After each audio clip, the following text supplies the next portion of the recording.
Quero convidar o Dr. Paulo Gomes para falar sobre o FAP e o RAT na DCTF Web. Dr. Paulo, advogado, consultor tributário, com experiência em grandes auditorias. Trabalhou como auditor da Secretaria da Receita Previdenciária e Secretaria da Receita Federal do Brasil. Atualmente também ministra palestras e treinamentos em todo o Brasil, tratando de temas relacionados ao e-social, EFD, REINF, DCTF Web, retenções de tributos federais, PERDECOMP, Web, sopa de letras. Peço que, por favor, se apresente. O Dr. Paulo vai coordenar o talk show.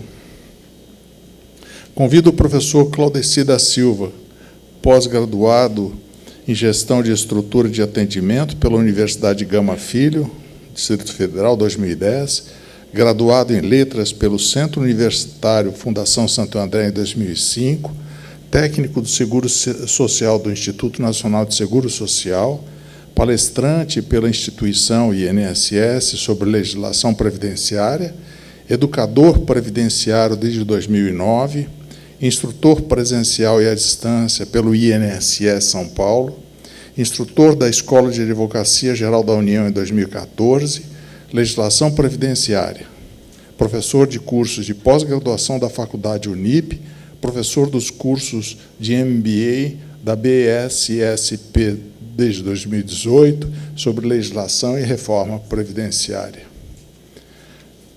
Por favor, Paulo.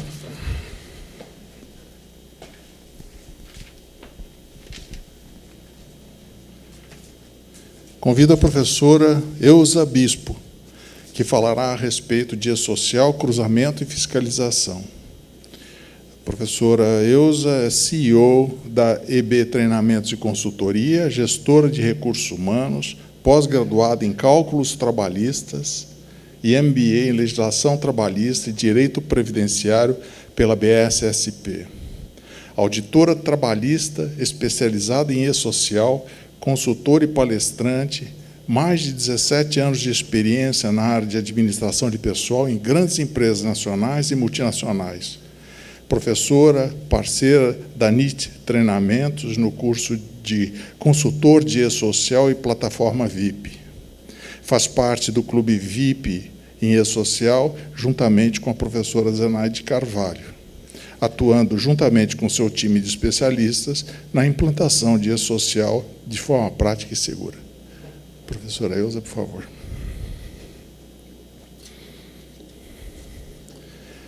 Para compor esse quarteto de peso, talento, convido o professor Roberto Buda Neto para falar sobre práticas de gestão de SST para o e-social. Roberto Buda Neto, CEO de empresa de SST, graduado em Análise e Desenvolvimento de Sistemas, com especialização em Gestão de Processos PMI, adaptado à área de SST. Professor e coordenador pedagógico de SST da NIT Treinamentos, com a professora Zenaide Carvalho, Training, e consultor de gestão de implantação de projetos de SST para o e-social na EB Consultoria e Treinamentos. Auditor fiscal do CRQ do Paraná de 2009 a 2014. Por favor, professor Buda Neto. Então, aos 4 palestrantes, eu entrego o microfone e desejo boa sorte nas apresentações. Bom dia a todos. Eu vou convidar os colegas que ocupem seus lugares aqui, e eu vou começar a tratar da questão da DCTF Web.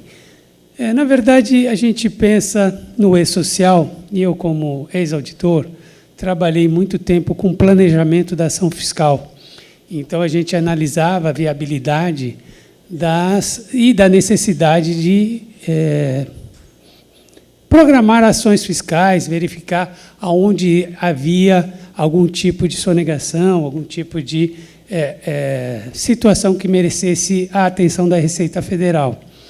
Então, nesse sentido, eu vejo o e-social como uma grande ferramenta de controle da arrecadação. Então, eu vejo sempre por esse lado, porque, enfim, pela minha própria formação, eu acabo sempre verificando essa questão. Mas o E-Social não é só isso, evidentemente. E aqui a gente tem tratado dessas questões sociais, dessas questões de SST, da questão dos afastamentos e da importância e que o E-Social terá nesses temas também. Mas eu quero destacar aqui a questão da DCTF Web como um grande objetivo final. Quer dizer, qual é o objetivo final do E-Social para a Receita Federal? É o DARF previdenciário.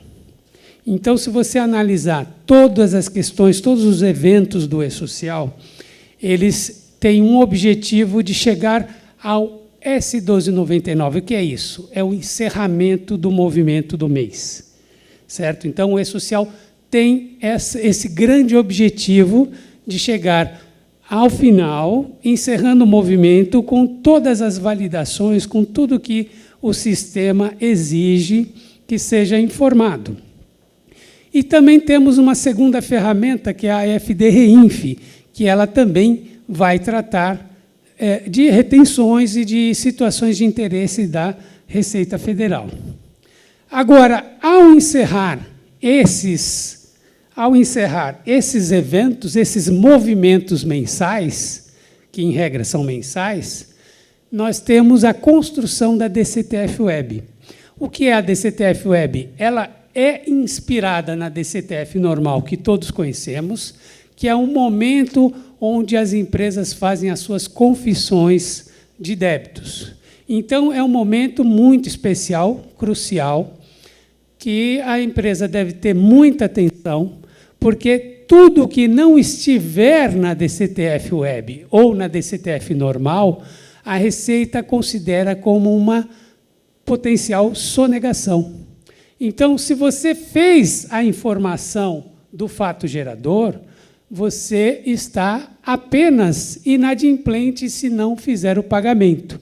Agora, se você deixa de informar na DCTF Web, você está numa outra categoria de contribuinte, que é aquele contribuinte que pode estar cometendo um crime de sonegação fiscal tributária.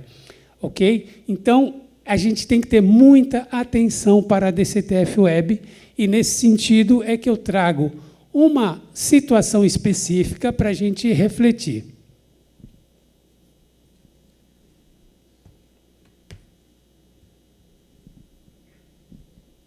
Bom, a questão é, o FAP e o RAT na DCTF Web, como que isso é processado? Sobretudo quando a gente está numa situação de impugnação ou numa situação de contestação administrativa ou judicial. Como que isso é tratado no E-Social? Nós temos um tratamento muito diferente, a partir da entrega da DCTF Web, um tratamento muito diferente. Ok. Nós vamos ter um tratamento muito diferente do que era adotado na GFIP. Embora o manual da GFIP e a própria Receita Federal orientasse os seus contribuintes, olha, se você está contestando alguma rubrica judicialmente, ou você discorda de pagar, de incluir, por exemplo, os 15 dias do afastamento na base de cálculo do seu INSS, se você está contestando um terço constitucional de férias, se você está contestando qualquer incidência tributária que seja diferente do entendimento da Receita, você deve informá-lo integralmente na GFIP. Era assim que era a orientação. Você informa todo o fato gerador e, com isso, qual é o grande problema dessa situação? É que você não iria fazer o recolhimento na integralidade, supondo que você tivesse uma decisão judicial nesse sentido, e aí o que acontece? Eu teria aí uma divergência de recolhimentos entre o declarado na GFIP e o recolhido na GPS. Certo? Então, havia aí uma inconsistência e você criaria um problema com o CND e etc, etc. E aí o tratamento na DCTF Web ele é diferente. Ele é muito diferente e é revolucionário. E eu entendo que é um grande avanço para as empresas.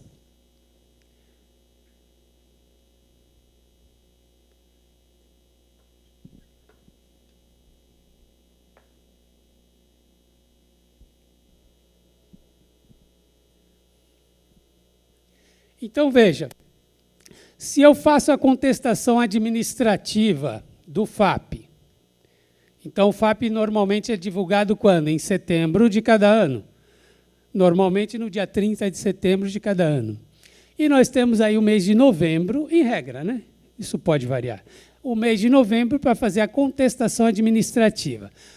No que consiste a contestação administrativa? Consiste no preenchimento de um formulário eletrônico, onde eu vou contestar massa salarial, o B91, o B92, enfim, todos aqueles ingredientes que formaram o cálculo do meu FAP, eles estão passíveis de contestação num formulário, onde você tem apenas a sua lábia para contestar, ou seja, você só pode colocar um texto. Você não pode anexar fotos, não pode anexar laudos, perícias, documentos, nada disso. Então, é uma contestação mitigada, ok? Então, mas, enfim, é o que nós temos administrativamente. Você preencheu aquele formulário, você tem um número aí do seu processo de contestação. E aí, o que você vai fazer lá no e-social? Você vai fazer a informação,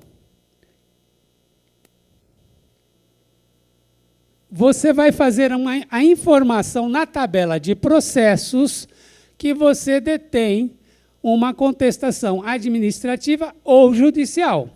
Ou seja, no e-social eu tenho uma tabela que eu obrigatoriamente tenho que preencher com todos os dados do meu processo. Se ele é um processo administrativo, é o número do processo que você obteve durante a contestação. Se é um processo judicial, você vai dizer em qual vara está tramitando e todas as características do processo, ok? Mas qual é a grande novidade? A novidade é o o indicativo de suspensão de exigibilidade. O que é isso? Bom, se eu entrei com um mandado de segurança, muitas vezes eu peço o quê? Uma medida liminar. Ou seja, eu estou dizendo para o juiz, tem essa situação aqui, eu tenho direito de plano, eu mostro para você, e você vai entender que eu tenho direito, sem que eu faça nenhuma perícia, nem que eu envolva outros agentes. Eu digo de plano, olha, essa situação está ferindo o meu direito. E eu tenho urgência para que isso seja atendido. Aí ele me concede uma liminar. Se ele concede uma liminar, eu vou dizer que o meu processo está suspenso, certo? E por ele estar suspenso, então, eu vou poder deixar de recolher alguma coisa que a Receita entende devido. Então, eu estou frustrando os interesses da Receita, e ela quer saber. Por quê? Eu tenho um processo administrativo em curso, ou então eu tenho um processo judicial. Então, é muito importante você indicar para o sistema que você tem um processo e em que fase ele está. Eu tenho uma liminar, de repente essa liminar pode ser julgada e eu passo a ter uma sentença, aí eu vou mudando o tipo de suspensão que eu tenho. Em função disso, a Receita vai controlando essa situação. Ela vai saber que você, de fato, pode deixar de recolher alguma coisa em algum momento, ok? Mas outra grande novidade é o seguinte, que não basta você simplesmente colocar essas informações na tabela de processos. Você precisa indicar a suspensão. E, mais que isso, você, na DCTF Web, que é documento de confissão de dívida, você vai fazer a vinculação do valor suspenso antes de emitir o seu DARF. Então, veja bem, eu, numa situação normal, eu iria fazer um recolhimento, digamos, mensal de R$100.000, supondo. Mas, por força de uma liminar, eu vou recolher R$90.000 e não 100 naquele mês. Como é possível fazer isso? Quando o débito chega na DCTF-Web, ele chega integral, do jeito que a Receita acha que você deve recolher. Só que, por um desejo manual que você vai expressar no momento da confissão, você vai vincular aquele valor suspenso ao seu saldo a pagar. E, com isso, o sistema vai te permitir gerar um DARF menor do que a Receita gostaria que você recolhesse. Você concorda que, nesse momento que você está confessando uma dívida, você vai lá e faz uma vinculação dizendo: isto eu não vou recolher? O que você acabou de fazer? Você constituiu um crédito tributário. Acabou de constituir um crédito tributário. E, respondendo à colega que perguntou aqui, eu tenho um FAP aqui 1.5, contestei, posso recolher 1.0 por força da minha contestação, mas eu não poderia recolher 1.5? Eu digo, sim, você pode na DCTF-Web. Basta que você não exerça o seu direito de suspendê-lo. Ok? Então, essa é a grande vantagem. Quando você constitui o crédito tributário, dizendo qual é o tipo de suspensão, ele fica automaticamente suspenso e você tem CND. Ok? Então, o grande ganho para o contribuinte na DCTF-Web é que, com essa sistemática, ele não depende do CAC para emitir uma CND. Ele não fica com a pecha de devedor, porque o sistema já sabe o que está acontecendo. E você exerceu ou não o seu direito no momento da confissão da DCTF-Web. Ou seja, a cada mês que você deixa de recolher um tributo, você está constituindo um crédito tributário aos pouquinhos. E quando você perder, ou quando você ganhar, você coloca que o índice é 90, o tipo de suspensão é 90, decisão definitiva a favor do contribuinte, e nisso eu estou falando ou numa contestação administrativa procedente, ou num trânsito em julgado num processo judicial, e o seu crédito tributário desaparece. Não é uma mágica?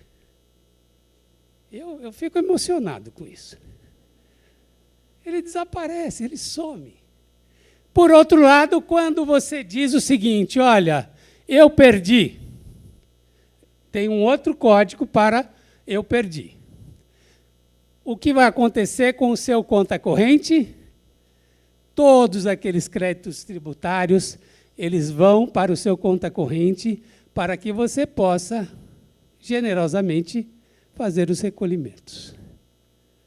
Ou fazer um parcelamento, ou dar uma destinação qualquer. Mas todos eles passam para o seu conta corrente e serão cobrados. E como nós temos presença de juristas aqui, nós acabamos com aquele problema da decadência na constituição do crédito tributário. Ou seja, a Receita ela passa a controlar melhor essas questões. Por exemplo, no passado, eu tive casos de empresas que fizeram contestação do FAP, pagaram 1.00, perderam, continuaram pagando 1.00. E a Receita, até hoje, não percebeu. E o que aconteceu? Dançou a Receita. Ela foi, julgou, não deu provimento ao contribuinte, mas não teve capacidade técnica de cobrar aquilo que era devido. Isso acabou.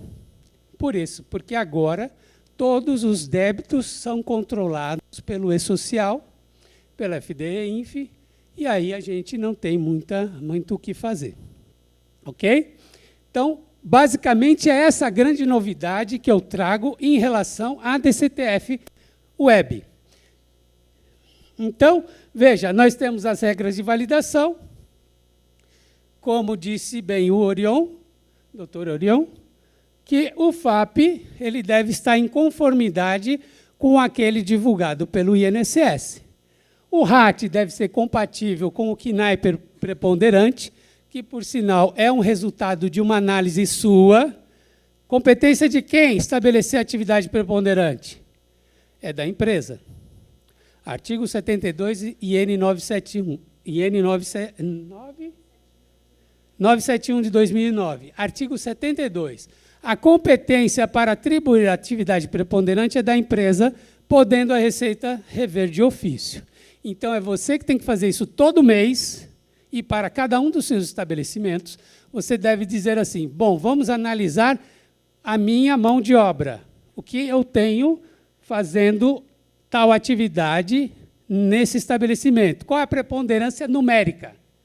Aí eu digo, o KNAI preponderante é esse, e o sistema já vai obrigar que você recolha o RAT conforme a tabela. Então, há controles. Os controles, eles fazem o quê? Eles fazem com que você seja obrigado a respeitar as regras. E aí, para não respeitar as regras, ou você tem que ter uma decisão judicial ou uma contestação administrativa. Um exemplo que eu trouxe é de uma empresa que ela tinha que ter recolhido um RAT ajustado, que no código é 1646, de R$150 mil, mas contestou administrativamente, e aí ela fica com o valor suspenso de R$50 mil. Por quê? Porque ela pode utilizar essa prerrogativa de estar contestando para não recolher o FAP igual a 1.5, e sim o FAP neutro de 1.0. Então, veja, aonde eu vou fazer esta confissão de dívida é na própria DCTF Web, né, onde eu vou vincular esse valor suspenso de R$50 mil para que eu tenha a redução no valor do DARF impresso. Então, como eu falei, no caso da GFIP, a orientação era para ser feito também o valor, a confissão do valor integral, só que iria haver uma divergência entre o declarado e o recolhido, e com isso você geraria problemas burocráticos. Então, como eu comentei, se a decisão for definitiva a favor do contribuinte, eu coloco o tipo de suspensão 90 e o crédito ele é baixado do sistema, ou seja, a sua dívida some. E quando você coloca 92 sem suspensão de exigibilidade, o teu crédito confessado ele vem para a cobrança da Receita.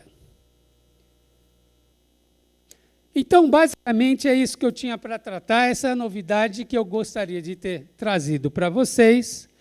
Então, eu vou me apresentar aqui novamente, aqui o pessoal já falou, né? Eu sou Claudeci, eu trabalho no INSS, então eu que tomo umas porradas lá embaixo, entendeu? O doutor aqui me dá umas pancadas boas ali. Às vezes apanha mais que bate, doutor. A gente tem uns caras lá, o Homem América, o Capitão América lá defende a gente. Seguinte, então, eu vou falar para vocês assim alguns flashes, tá? Então, eu vou mostrar um pouco da parte operacional. Eu aprendi muito hoje aqui, reforcei os meus conhecimentos com relação ao outro lado, né? A gente fica sempre de um lado e vê o outro. Eu acho isso importantíssimo, esse debate. E, para mim, o E-Social é um divisor de água no serviço público. Eu estou desde 2007 lá na instituição e aprendendo com o debate, a reformulação de um projeto, vivendo com os atores, intermediando e alterando ele o todo tempo, né? Eu sou professor, como já foi dito aqui, e quando a gente começa uma graduação, a gente começa a fazer um mundo, né, para os nossos graduandos, fala, preparei um mundo para vocês preparem, que vai ter prova, vai ter isso, aqui, aquela coisa toda.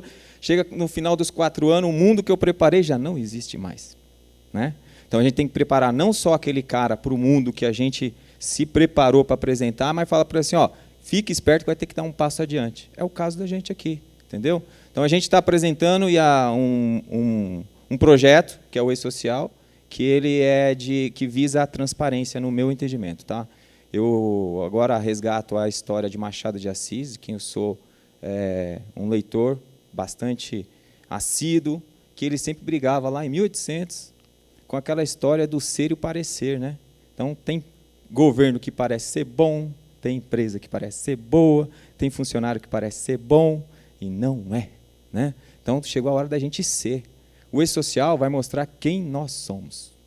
Vai mostrar que o governo tem problemas tributários e vai ter uma ferramenta que gera esse elemento que falta nas reuniões presidenciais. Vou dar um exemplo do INSS. Quando chega no INSS lá, ou na reunião presidencial no final, quantas reclamações na ouvidoria teve no Brasil no INSS? 235. Nós temos mais de 150 milhões de segurados. Está lindo. O INSS está funcionando bem.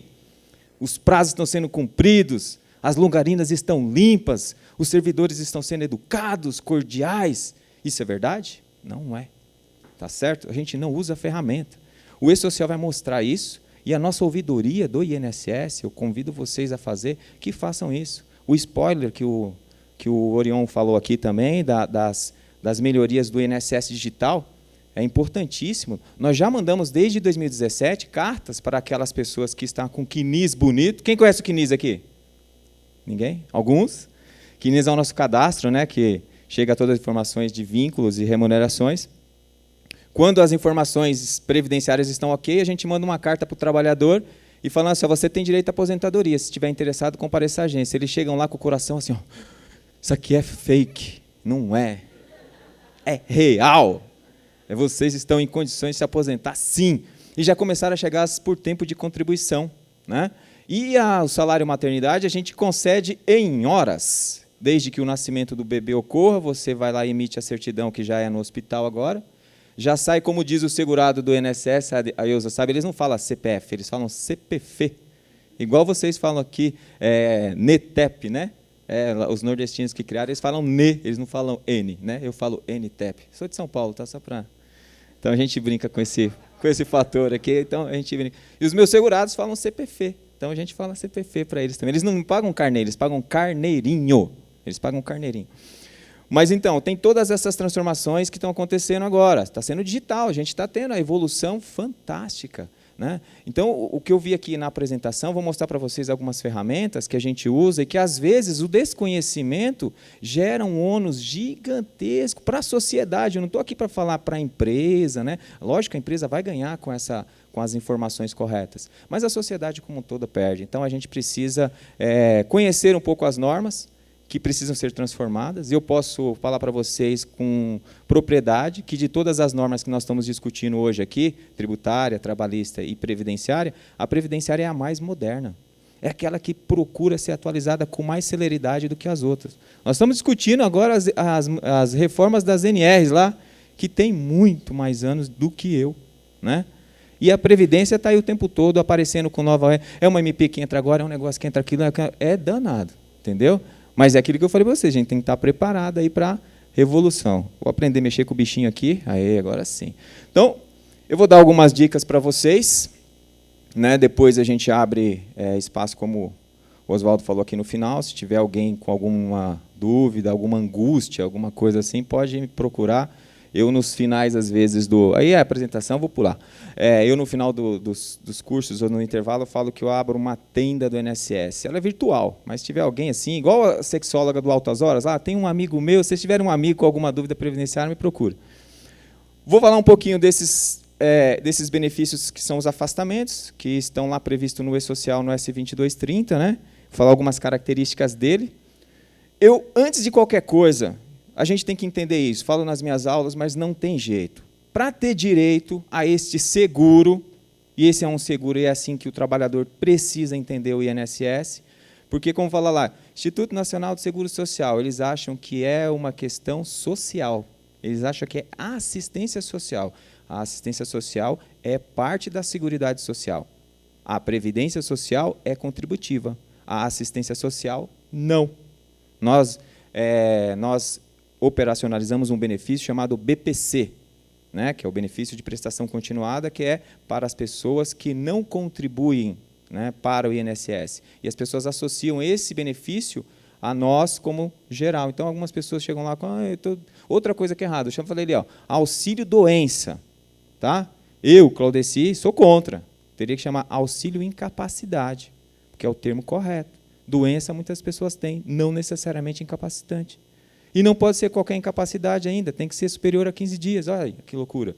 E o trabalhador nem sabe disso. Ele chega lá, eu tenho direito, eu estou doente. Né? E a gente tem que explicar para ele que não. Então, os fatores que eu acho que são importantes avaliar. Qualidade de segurado, está contribuindo? Porque eu falei que é contributivo. Tá, então beleza, já comecei a analisar. Cumpriu o período mínimo de carência? O auxílio-doença tem 12 contribuições que é exigido. Cumpriu. Fato gerador, tem que estar incapaz. Por período superior a 15 dias. Se não, espera, recupera e volta ao trabalho. Ponto. Então, às vezes, falta esse entendimento. Na escola eu aprendi lá a calcular Bhaskara, X linhas, X duas linhas, não aprendi isso aí. E nunca usei Bhaskara para nada, gente. Não sei nem porque eu aprendi lá, mas tudo bem. Então, precisa entender isso aqui. Tem lá a qualidade dependente, porque nós temos 2 benefícios que mensuram isso também, né? Que é o auxílio reclusão e a pensão, né? Que trabalha com a questão da concessão de um benefício previdenciário. Outra coisa que eu acho que é importante, essa lei aqui que alterou, a Lei 13.135, eu não consigo esquecer nunca, porque o nosso telefone é 135, né? Fica fácil de lembrar, que ela é de junho de 2015, que ela mudou de maneira significativa a forma de cálculo somente do auxílio-doença. Um divisor de água também que eu gosto de falar, que às vezes as pessoas falam assim, o B91, acho que para vocês é tranquilo usar essas siglas, né? O B91, que é um auxílio-doença acidentário, é diferente no cálculo do valor do auxílio-doença previdenciário, que é o B31. O percentual é o mesmo, é 91%, não vai ganhar mais. Como bem disse o doutor aqui, o Rodrigo, como já disse o Orion, ele fala assim, tem uma questão de outros ganhos que ele tem. A estabilidade na empresa, né, que ele fica por 12 meses. E agora, com a reforma trabalhista, não só isso, a Lei 8.213 fala de 12 meses, mas a sua convenção pode, em cima disso, aumentar. Então, a gente tem que falar para os escritórios, presta atenção, a Lei 8.213, se é B91, dá 12 meses. Olha a sua convenção. O doutor falou que em alguns casos é vitalício, sim. Multinacionais, nós temos aqui em São Paulo, que é vitalício. Não pode mandar o cara embora de jeito nenhum. Então, tem que prestar atenção. O depósito do FGTS. Então, essa é a diferença do auxílio-doença previdenciário, B31, para o auxílio-doença acidentário, B91. Então, é importante fazer isso. Agora, essa lei, o que ela mudou? Ela fala assim, olha, a média, tem que pegar a média aritmética simples das 12 últimas contribuições desse trabalhador, não pode ser superior a ela no cálculo. Porque como é que é o cálculo tradicional do INSS? 80% das maiores contribuições desde julho de 94, né? Você pega ela e aplica o fator de 91%. Então, era esse o valor. Mas o que estava acontecendo nesse cálculo? Com a crise que já foi dita aqui, do desemprego, muitas pessoas estavam ou sendo mandadas embora e não sendo recolocadas no mercado de trabalho, ou sendo mandadas embora e colocadas em funções que eles ganhavam menos. Aí o que acontecia? Essa pessoa, às vezes, por estar ganhando menos, se estressava, adoecia ou acontecia um acidente, ela ia para o que ela chama entrar na caixa. Já ouviram falar? Vou entrar na caixa? Né? Eles entravam na caixa. Eu até deixo uma caixa de papelão lá, às vezes, se quiser, fica à vontade aí, tá? Se quiser entrar, depois a gente discute. Eles entravam na caixa. E a caixa, que era uma caixa de pensões quando surgiu, tá, gente? As primeiras foram do pessoal lá do Tesouro, então era a caixa mesmo que eles usavam. Quando eles entravam na caixa, eles ganhavam esses 80% dos maiores salários, pegava tudo. Aí eles estavam ganhando, saía de 5 mil, 7 mil que eles estavam ganhando lá, saiu, trabalhava numa terceirizada ganhando 2 mil, aí eles ficavam doentes, entravam na caixa ganhando 4 mil. Para onde eles queriam ir? Ficar na caixa, né? Então, essa lei procurou equilibrar esse cenário, tá? A norma diz que esse valor é compensado quando fizer o cálculo da aposentadoria. Então, o período que ele recebeu em benefício vai ser compensado no futuro. Mas era uma maneira de estimular esse trabalhador a voltar à atividade, trabalhar com ele com a ética. Você precisava trabalhar na escola, mas tudo bem, a gente faz aqui. Outra coisa que é um ponto importante é quando o trabalhador está em gozo desses benefícios previdenciários, né, o contrato de trabalho dele fica suspenso. Né? É muito comum algumas pessoas falam, e agora, o que eu faço? Posso mandar embora? Não pode. Tá? Fica suspenso. Muito cuidado com isso daí, porque isso dá muito problema. Principalmente na aposentadoria por invalidez. Daqui a pouco eu vou dar uma dicasinha, umas informações sobre ela. Pedido de prorrogação, popular PP, né, que a gente chama lá. Em 2017, o INSS mudou toda a estrutura, o fluxo, eu não sei se vocês sabem, mas melhorou muito o prazo que nós temos agora de espera para uma perícia, que nos estados do Sul era de 90 dias, ou superior a isso. Né? Em São Paulo chegou a chegar a 60, né, 60 e poucos dias.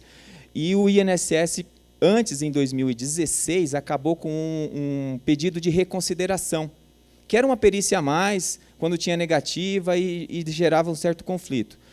Eu sei que não é de conhecimento teórico de vocês, assim, mas eu gostaria de explicar porque isso pode acontecer. Quando a perícia demorar mais do que 30 dias, e o trabalhador ou o empregador for marcar a perícia para ele, vai aparecer uma mensagem assim no site da Previdência. Isso quando for o prazo para a perícia do primeiro pedido de prorrogação for superior a 30 dias. Às 21 horas do dia de hoje, você receberá a informação sobre o resultado do seu pedido. Aí você fala, cara, não era para sair aqui a data da perícia? Não é, sabe o que acontece? Por norma, quando for superior a 30 dias, há uma prorrogação automática para poder gerenciar isso. Já que existe uma ação civil pública, não sei se é de conhecimento de vocês, que no pedido de prorrogação, mesmo que o INSS negue esse pedido no dia da perícia, o INSS tem que pagar até aquele dia. Ponto. Acabou. Aí vocês podem me perguntar assim, e se esse trabalhador já estiver apto ao trabalho nesse período de espera, ele pode voltar ao trabalho? O que vocês acham? Sim ou não? Sim. E o que ele faz? Volta? Não.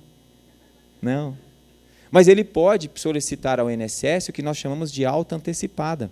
Ele vai até o posto, agenda, leva o relatório, o INSS muda essa data da perícia para aquele dia, aí eu pago ele até aquele dia e ele volta a trabalhar.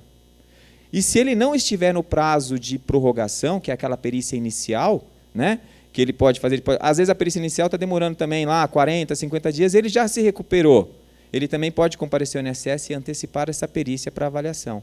Sabe? Aí o pessoal fala assim, mas isso aí é igual Saci Pereira, não tem nenhum. Eu atendo 5 por semana. E a minha agenda já está ficando apertada. Mas é em parte por causa da Lei 13.135 que rebaixou o salário, tá? Não melhorou tanto assim, não. E detalhe, né? Tem que pedir 15 dias antes da cessação do benefício, né? É importantíssimo isso. Às vezes a gente fala 15 dias, ele fala, perdi o prazo. É 15 dias, é janela, até o dia pode, tá? Bom, esse aqui é um negócio também que causa uma confusão danada, né? Aí o Einstein está me ajudando aí, que às vezes fica louco nessa história aí. Benefício com afastamento intercalado pela mesma doença dentro de 60 dias e restabelecimento do benefício anterior. Isso pode acontecer? Sim. E olha que interessante que acontece às vezes. Houve um primeiro afastamento. Tudo que for superior a 15 dias, o 16º é de responsabilidade do Instituto Social, ok? Do INSS, beleza. Aí, às vezes, a empresa fala, mas somente um dia? Se for somente um dia, sim. Mas aí, o que eu faço com esse trabalhador? Marca a perícia para ele volta no 17º ao trabalho, vocês fazem, foi menos de 30 dias, nem precisa fazer o aso de retorno. Então, voltou à atividade, no dia da perícia marcada, ele vai ver com o Instituto Social aquele 16º e ponto. Não tem crise. Mas isso daqui é melhor eu pagar. Decisão sua. Estou falando que é a norma, né? Mas vocês podem decidir não pagar. E se houver o afastamento da concessão desse benefício e dentro do prazo de 60 dias corridos, ocorrer pela mesma doença um novo afastamento, um dia que seja, não precisa pagar 15 dias de novo, manda ele para o Instituto para avaliar aquilo ali. É uma maneira de vocês já conseguirem verificar isso. E a discussão dessa lide? Aí é que é um grande nó. Há divergências nas informações. Eu vou falar a minha opinião, cada um tem, né? É legal aqui que a gente vê a diversidade. Para mim é bem claro. Uma discussão entre o segurado e a seguradora, que tem um cidadão contra uma instituição pública. É o Juizado Especial Federal, JEF, ponto. E não o TRT. O TRT vai analisar a lide daquele trabalhador com a empresa. E o que está acontecendo? O TRT absolve isso para ele e fala que a empresa tem que pagar e cria um negócio chamado limbo. Que lindo, né? Cria um negócio. Na verdade, a confusão dele tinha que ser lá com o INSS. Eu trabalho na área de demandas judiciais, eu recebo, Jeff, vários processos dessa natureza, e quem resolve é o INSS. E a gente paga, questiona, manda procurador, reclama. O fluxo normal. Mas a reclamatória é do segurado com a seguradora. E eu acho que isso passaria por um processo educacional desse trabalhador no ato da contratação, que eu até brinco com os colegas que o único momento que o trabalhador ama o emprego é no desemprego. Ele enche o anhangabaú, ele toma chuva, ele acha tudo bonito ali, você fala, existem regras assim ali que você manda. Depois que já está lá dentro, ele não vê a hora de chegar o dia 5, o feriado demora muito, as férias, aquela história que você já conhece melhor do que eu. Mas então, conscientização nesse momento. Fala, quais são os seus direitos? São esses? A quem você deve recorrer quando faltar o direito? Aqui, acolá, entendeu? Então, informar para esse trabalhador corretamente os passos. Então, quando ocorre também uma coisa que é interessante, que às vezes confundem vocês, até na análise lá do FAP, aquela história toda, o trabalhador voltou à atividade, ficou aqueles 2 dias depois, trabalhou 10, 15 dias, e aí voltou a ter uma doença. Aí pede um benefício, aí gera um número de benefício novo lá para vocês, no controle de vocês, porém, quando ele passa na perícia, vem o número anterior. Né? Por quê? Porque restabeleceu o anterior, era a mesma doença. E o que o INSS faz naquele período lá? Se vocês não informarem na cartinha de vocês, lá, aquela declaração que o Orion falou, tem que mandar uma declaração, até que uma moça perguntou aí, um projeto lindo, quem foi que falou com o Orion lá, do E-Social mandar direto marcar perícia? Foi alguém? Você. Isso aqui é um projeto, tá? Lá no futuro o Orion realmente não sabe, mas é uma sugestão. Mas é um passo adiante de tudo, depois que estiver solidificado, isso vai acontecer. É reconhecimento automático. Por exemplo, a eliminação dessa declaração do último dia trabalhado, hoje eu ainda não posso. Por quê? Não é online a informação para mim. Então, eu não consigo descontar os dias que ele trabalhou para você se você não me informar. Você fala, INSS, está dentro de 60 dias, esse cara trabalhou tal dia, se afastou novamente, mesma doença. Aí a gente coloca lá um comandinho, tirou, a gente paga ele certo. Porque se a gente pagar ele errado, concomitância, recebimento de benefício e recolhimento no CNIS, não pode da Polícia Federal. Isso aí é um problemão. Tá? Então, isso é muito importante. Citar. Aí vocês viram aí o pessoal falando, né, agora há pouco, a medida provisória 871, que o Orion falou, que é a lei que vai fazer com que a gente faça um pente fino. Vocês devem ter recebido aí de empresa muitas pessoas que estavam até esquecidas de vocês não estavam na empresa quando eles saíram e agora eles estão voltando, né? Aposentados por invalidez, pessoas que recebiam auxílio de doença, foi pego ano passado, havia uma falha no fluxo. A aposentadoria por invalidez, ela tem que ser revista a cada 2 anos, está na lei. O INSS falou assim, não consigo fazer isso. Eu não tenho trabalhador, não consigo, eu não tenho perito suficiente, eu não consigo fazer essa estrutura. Falei, então nós vamos ficar. E foi ficando. Aí foi 2 anos, 3 anos, 4 anos, 5 anos, 10 anos, 15, 20 anos, sem fazer revisão. Aí agora o governo falou assim, eu dou R$60 para cada perito que fizer. Aí arrumou tempo, fizeram. Entendeu? Não era tão caro. E detalhe, hein? Não foi pago para indeferir. Não foi pago. Tem essa conversa aí, eu posso garantir para vocês. Não foi pago para indeferir. Quando eles indeferem errado é porque eles erram mesmo, são incompetentes, mas não foram pagos. Né? Eram pagos para revisar. Então, a ideia é essa. A ideia é pegar, ver como é que está o estado de saúde dessa pessoa, se restabeleceu, voltar à atividade. Tá? Então, eu acredito que muitos de vocês tenham ficado durante 15, 20 anos lustrando aquele equipamento, não vê na hora dele voltar, né? Fala, quando será que ele volta? Né? Então, agora eles estão voltando. Estão voltando. Né? Voltando nessa revisão. E esse ano tem mais aqui, acho que foi aprovado mais uma, a gente vai continuar o processo, a gente não fez a revisão em todos, tinha muita coisa parada. Algumas pessoas com merecimento estão voltando lá e a gente tem que fazer a revisão disso, porque a gente erra e tem que corrigir. Vocês são peças importantes nisso aí. Tá? A reabilitação profissional.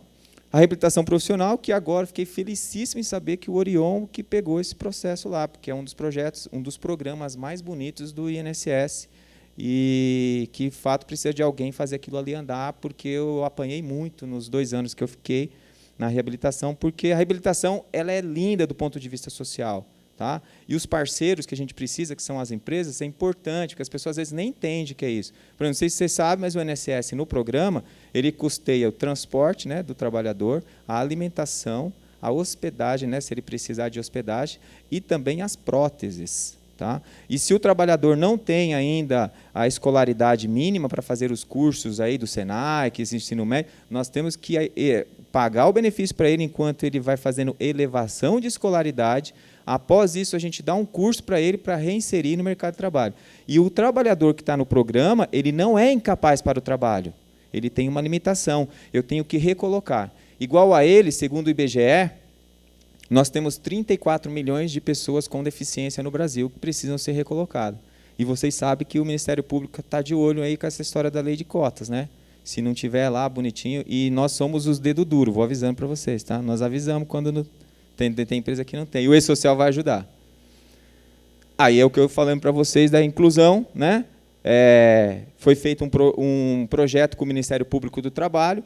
Se as empresas não tiverem enquadradas, a empresa fala assim, ó, manda um ofício lá. Eu não tenho lugar para colocar esse trabalhador, porque o INSS, no programa de reabilitação, ele é obrigado a mandar um ofício para a empresa, falando, ó, existe uma limitação dele tal, não pode andar, não pode levantar, não pode pegar peso, etc. E passa para o departamento pessoal. Aí o departamento chama o médico e fala assim, ó, está acontecendo isso, tem algum lugar aqui? Não, não tem. Então volta lá para o INSS continua. Aí o INSS faz o quê? Ó, o Ministério do Trabalho, a empresa tal falou que não tem. Não tem? Mas eles falaram para mim que tem cota lá e não está preenchido. Vamos lá ver? Vamos, vai todo mundo do Ministério Público lá. Olha, eles mentiram. Tá. Multa de milhões. Tá? Então prestem muita atenção nisso, pelo amor de Deus, para não ter multa. A ideia é colaborar, não é realmente bagunçar, não, o coreto. Tá? Bom, esses aí são os meus dados, mas eu não acabei, não adianta que ficar tudo feliz, não. Tá? Que eu queria ainda falar algumas coisinhas aqui que não estão na apresentação, que eu, Oswaldo, por pouco, eu falei, esquece a apresentação, que eu vou falar tudo que eu aprendi aqui para complementar, dar uma vontade danada. Eu queria falar algumas coisas para vocês aqui antes, aí, eu já vou fechar, porque nós teremos um religioso ali, o Buda, não, o Buda ainda não, ainda é a Mulher Maravilha, Mulher Maravilha depois. Eu queria falar algumas coisas para vocês. Nós falamos aqui do FAP bastantemente, né, foi muito bem detalhado, o pessoal esclareceu, tanto pelo Orion quanto pelo Dr. Rodrigo, também deu uma pitada ótima aqui do Paulinho, né, que é a intimidade, assim, então o cara já mais próximo. Mas eu queria falar para vocês assim, vocês percebem alguma diferença nos termos, etimologicamente falando, da língua portuguesa? Revisão, recurso e contestação, tem alguma diferença entre elas no sentido da semântica? Assim, quando eu falo assim, tem um problema no meu texto, eu vou fazer uma revisão, vou fazer uma contestação, vou fazer um recurso, todos eles corrigem, não corrigem? E do ponto de vista previdenciário, é a mesma coisa, sim ou não? Não? Não. Se vocês tiverem um processo de nexo técnico epidemiológico, vocês fizeram a gestão, o INSS emitiu um B91 com nexo técnico epidemiológico. Se vocês protocolarem um recurso, porque vocês não concordam, apresentaram o LTCAT, PPP, PCMSO, tudo, apresentaram, está errado o INSS. Esse 91 não é errado. Não é nexo técnico epidemiológico. Vou protocolar um recurso. Vai ter a suspensão do FAP? Sim ou não? Não? Sim? Não? Por quê? Você sabe por quê ou não? Não? Deveria, não deveria? Porque fala lá que você tem que recorrer da decisão, porque é um negócio engraçado. No INSS você tem 3 mesmo sentidos para cada uma essas opções. Por exemplo, na IN 31, que regulamenta os nexos, individual, profissional e epidemiológico, lá aparece o termo contestação. Só se pode contestar o nexo técnico epidemiológico, os outros não. Só, e mais nada. E olha só o detalhe aqui, ele ainda continua lá na IN 31. Fala assim, olha, se for declarado o nexo técnico epidemiológico, o empregador tem 15 dias, né, e esse prazo começa a contar de 15 dias da data em que for enviar a informação do FGTF, né, 15 dias para contestar o nexo técnico epidemiológico. Então, ele vai apresentar e fala, INSS, não tem nada a ver, a minha atividade não tem nada a ver com esse CID aí, está errado. Que é a contestação do nexo técnico epidemiológico nesse sentido. Aí, manda para o INSS, aí o INSS fala assim, não concordo, continua o nexo técnico epidemiológico. Aí a empresa, não contente, ela entra com recurso contra o indeferimento da contestação. Aí acontece a suspensão do FAP. Se vocês não seguirem esse rito, esquece. Não há suspensão de FAP. Só se os colegas lá de Brasília, amigos do Orion, forem muito tolerantes. Porque se eles seguirem a norma, diz, só se suspende o FAP se tiver seguido o seguinte rito. Apresentou a contestação e essa apresentação não tem agendamento, ela tem que ser enviada por correio ou pessoalmente na agência concessora.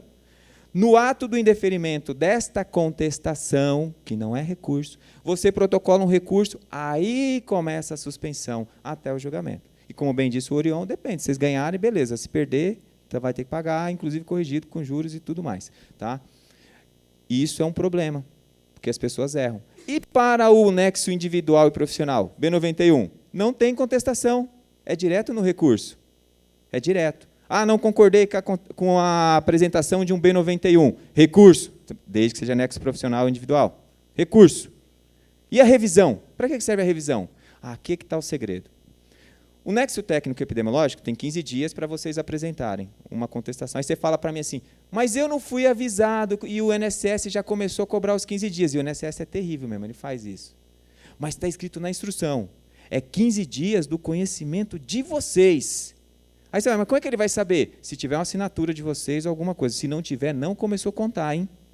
Prestem atenção nisso. Não começou a contar. O INSS está errando quando ele fala, não, mas já deu nada. Fala lá na IN. E na IN 31, na 8.203, fala, é da ciência que começa a contar. Então tem que prestar atenção nisso aí, que vocês podem ganhar até dinheiro com isso. Depois eu passo para vocês lá, isso é bacana, brincadeira.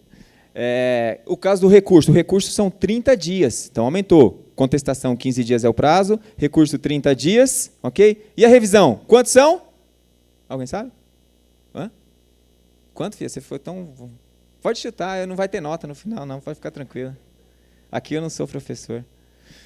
Ninguém sabe? 10 anos. 10 anos. Você pode solicitar uma revisão. Aí você diz, mas para que você está me falando isso? Se você perdeu o prazo da contestação, se você perdeu o prazo do recurso, você não tem 10 anos para pedir revisão, você restaura tudo aquilo que você tinha perdido. Você pede a revisão, porque o indeferimento de revisão abre prazo para o recurso. Aí, saber usar as ferramentas legais pode fazer com que você dê um passo adiante. Isso eu estou falando só do ponto de vista administrativo. Há quem vai direto às vias judiciais, tá? Mas às vezes esse é menos oneroso, esse processo. E como vocês viram aqui o Orion falando, a medida provisória 871, que virou IN 101 e que pode virar lei até segunda-feira, já mudou o fluxo. Então, o CRPS, lá, que é o Conselho de Recursos da Previdência Social, agora vai pegar o FAP. Isso vai dar mais celeridade. Então, vai ter menos, o que foi aprontado aqui, que é real, que às vezes a gente faz uma decisão na agência que eu trabalho, a gente está analisando revisão de espécie de 4 anos. Então, se eu pego uma revisão de espécie, quando eu estou trabalhando lá, e que é de 4 anos atrás, como foi bem dito aqui pelo Dr. Rodrigo, a DDB, que é a data do despacho, é hoje. E o reflexo é hoje. A gente precisa mudar isso? Concordo, acho que a gente tem que mudar. Mas a norma diz que o reflexo é hoje. Então, o impacto para vocês passa a ser hoje. Não só as revisões judiciais causam esse efeito nocivo, né, às finanças das empresas, de toda a estrutura social, como as decisões administrativas também que virão. E o INSS agora está jogando tudo na nuvem. Jogando tudo na nuvem, né? Agora é tudo digital. Eu fico com medo na hora que isso chover, porque é tanta nuvem que está ficando negro. Só para vocês terem uma ideia,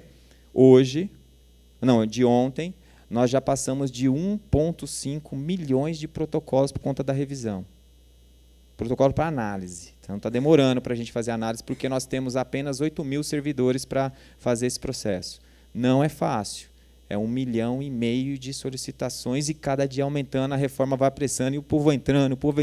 Então, a gente tem que fazer esse processo andar. Então, a gente precisa de ajuda e precisa de fomentação. Bom, com relação a essa explicação de nexo técnico, epidemiológico, contestação, fica claro, acho que é importante também, até falei com a Marlene e com o Oswaldo, existem meios de vocês fazerem a gestão disso, até passei para eles uma apresentaçãozinha que a gente fez, para que a empresa tenha a gestão disso que o INSS disponibilizou, né, desde 2009, o decreto 3048 de 99, tem um adendo lá no artigo 76A, que fala que a empresa pode ter a gestão disso, já que o trabalhador, às vezes, não levava o resultado da perícia, então a empresa ficava perdida, então gerou essas pessoas que não sabem nem quem é aquelas pessoas mais. Então a empresa tem uma alternativa, que é quando ela mesma faz o protocolo desse pedido de auxílio-doença, e na opção que tem lá, que tem várias opções, empregado, dependente, internet, tem lá empregador ali. Aí apertou o botãozinho empregador, você assumiu a gestão daquele pedido. E aí você exporta aquelas informações para uma planilha, porque lá sai o número do benefício, a data do início, o pagamento, quando até foi. Então, você tem toda uma gestão daquilo, fica 3 meses disponível no site da Previdência. E aí o site da Previdência não é o site do INSS, não sei se vocês sabem, mas são coisas distintas, né? E às vezes confunde o trabalhador, confunde o empregador. Então, são formas, são dicas que a gente acaba tendo que transmitir. Eu queria falar mais aqui, até à tarde, a minha aula de sábado na MBA vai o dia todo, mas eu vou passar aqui a bola para a Mulher Maravilha. Muito obrigado, viu? Depois a gente fala mais. Então, vamos lá. Meu nome é Eusa Bispo e eu quero falar sobre cruzamentos e fiscalizações. O que eu percebi? Tudo que eu vou falar aqui é um complemento do que já foi dito. Então, o que eu preparei para hoje? Eu achei fantástico a visão da B2P falando sobre o farol e sobre o retrovisor. E eu vou trazer um pouco disso para vocês. Quero falar um pouquinho sobre o retrovisor, como foi 2018, o que aconteceu em termos de fiscalização. Vou falar um pouquinho do farol. Quais são os cruzamentos que o e-social pode mostrar? E também vou falar ainda sobre o farol, o que está na mira da Receita, ou seja, o que está lá no planejamento para a fiscalização nesse ano. Tá certo? Vamos lá? Vamos dar continuidade.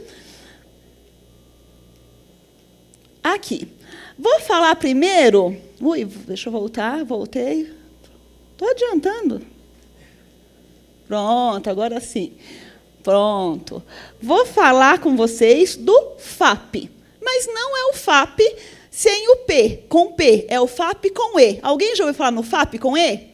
O que é o FAP com E? Pessoal, o FAP com E é uma ferramenta simples, criada internamente dentro da Receita Federal para fazer fiscalizações de alta performance, ou seja, voltado à pessoa jurídica. Ou seja, os auditores focam nas fiscalizações que demandam maior estratégia, enquanto o sisteminha vai rodando, muito prático. E olha o resultado de 2017. 2017, o FAP ele detectou 7.231 contribuintes, ou seja, através da GFIP, não estamos nem falando de E-Social, nem de KNAI preponderante, analisando o GILRAT, ele detectou que tinha 7.271 contribuintes com divergências. E aí, em 2018, diminuiu ou aumentou, gente? Aumentou. Foi para 22.299. Então, o que foi feito? A Receita mandou, simples assim, a cartinha para todos esses contribuintes. E aí deu o prazo para se regularizar, né? Corrigir lá a CFIP, recolher as diferenças, e, quando não cumpre esse prazo, aí fica exposto a multa de 75% a 225%. Além disso, autônomos, choca, não choca? 74 mil? Quem estão aqui, meus amigos? Aqui estão dentistas, advogados, tá? Vários profissionais. Por quê? Como eles detectaram?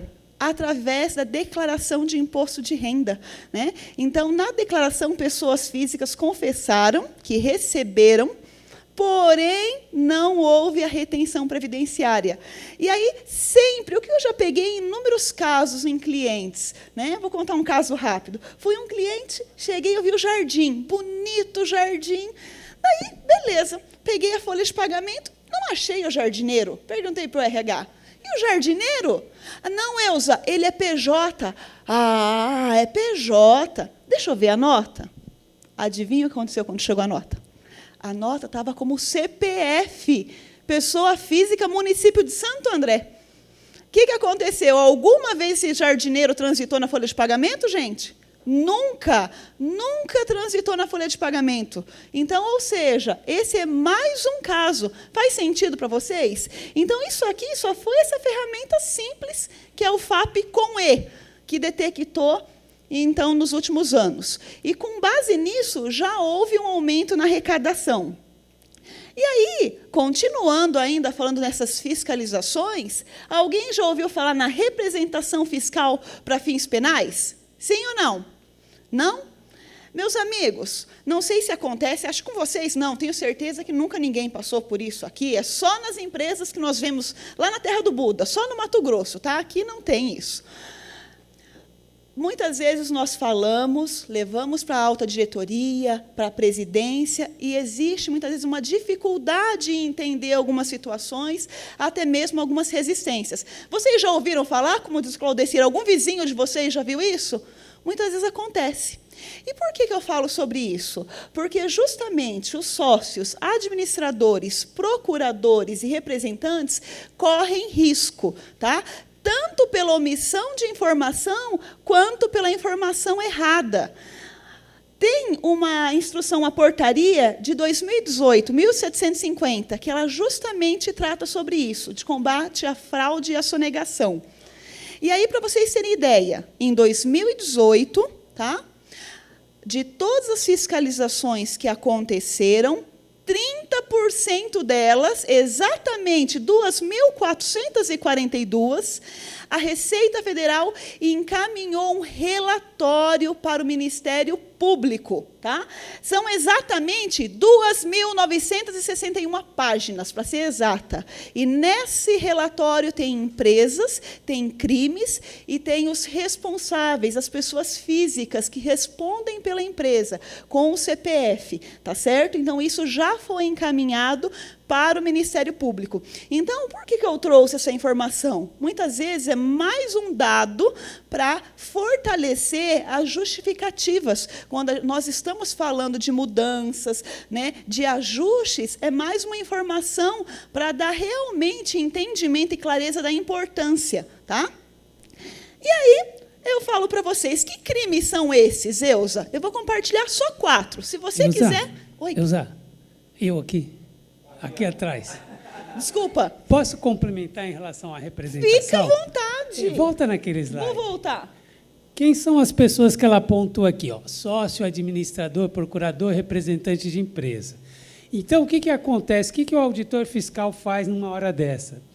Se ele mandou o relatório de representação fiscal, é porque ele tem algum elemento para identificar alguma sonegação. E como sonegação fiscal tributária é um ilícito penal, então ele vai utilizar o próprio CTN e vai fazer uma coisa chamada termo de sujeição passiva solidária. É um palavrão, né? Mas é porque realmente a coisa é feia. Porque ele tira o débito, aqueles 20 milhões, 30 milhões que ele autuou na empresa, ele coloca onde? No CPF do sócio, no CPF do gestor. Então, aqueles 20 milhões, ele passa a ter um auto de infração no CNPJ da empresa e outro no CPF do sócio. Vai ter arrolamento de bens, eventualmente, na empresa e no arrolamento dos bens do sócio. Às vezes nem tem no da empresa, que a empresa é rica, mas o sócio nem tanto. Imagine só, 20 milhões impacta no seu patrimônio pessoal, será? Não. É só essa... Isso é real, a Receita tem feito mesmo. Eu acho esse número até relativamente baixo pelo seguinte, porque a Receita, quando vai na empresa, é porque há um indício de sonegação. Se há sonegação, ele vai fazer representação. Então, teria que ser mais ou menos 1 para 1. O número de ações fiscais é o número de representações. Ela falou em 30%. De 30 de novembro a 30 de abril de 2019. De novembro de 2018 a 30 de abril de 2019. Ok, era só isso. Ok, pessoal? E aí, vamos dar uma olhadinha. Eu anotei aqui só 4 para compartilhar com vocês, tá?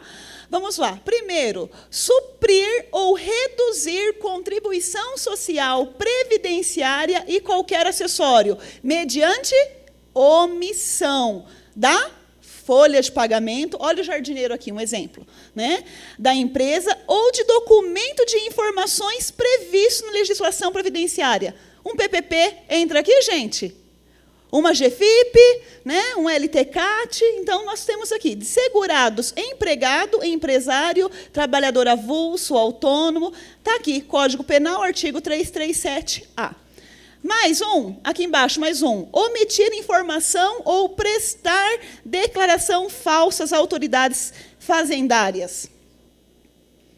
E esses aqui eu selecionei só 4 desses processos. Fraudar a fiscalização tributária, inserindo elementos inexatos ou omitindo operação de qualquer natureza em documento ou livro exigido pela lei fiscal. E, por fim, aqui, deixar de recolher, né, o nosso querido Orion comentou sobre o fato, no prazo legal, o valor de tributo ou contribuição social, descontado ou cobrado na qualidade do sujeito passivo. Então, se a empresa não tem condições, repasse o que descontou, mas não deixe de pagar. Exatamente. Parou. Perfeito? Então, essas são situações que nós falamos olhando para trás, olhando o retrovisor. Tudo bem até aqui, pessoal? Agora, eu faço mais uma pergunta. Vamos aumentar o olhar? Vamos dar mais uma olhadinha? Quais foram as empresas que foram fiscalizadas em 2017 e 2018?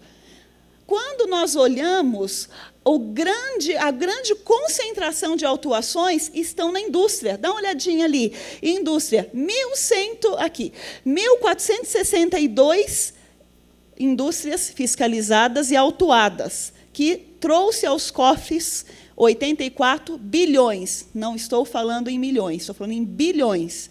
Isso, então, grande foco foi a indústria.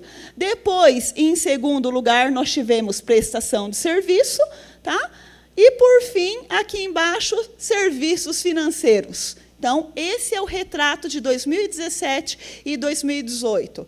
Aí eu vou puxar de novo, até um ponto que o Paulo comentou. E nas pessoas físicas, onde vocês acham que concentraram-se as fiscalizações? Algum palpite?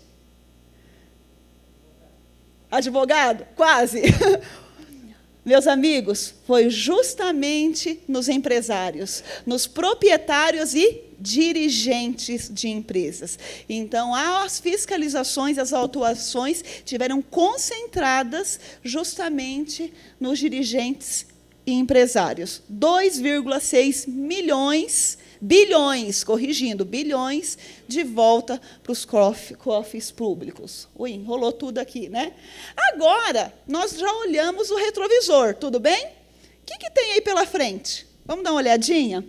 Então, quando eu falo... Olha, ainda não concluí, aqui ficou faltando.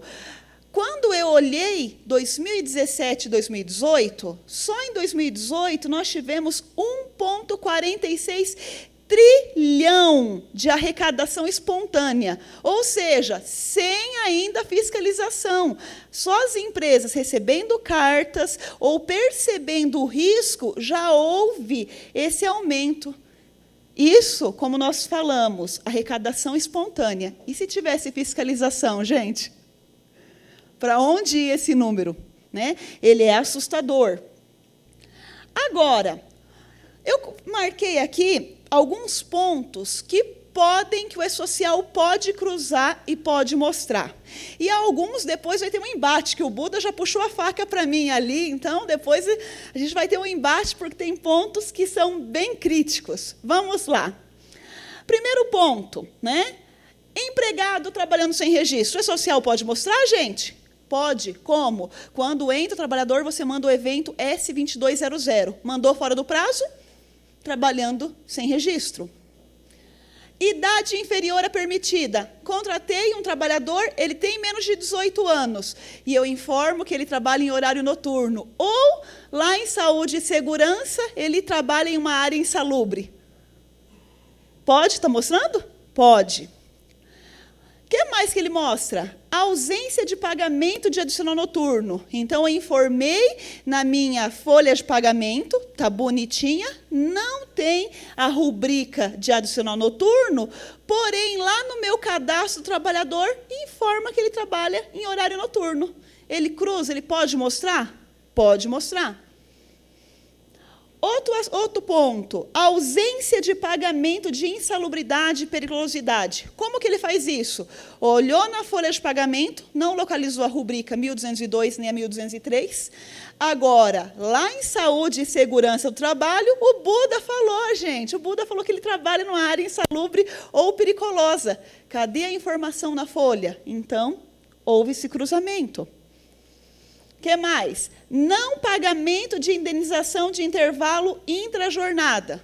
Vamos imaginar que eu tenho um trabalhador que trabalha em jornada 12/36, sem descanso. Então, o que tem que ter? Lá no cadastro dele, no S2200, informei. 12/36, sem descanso.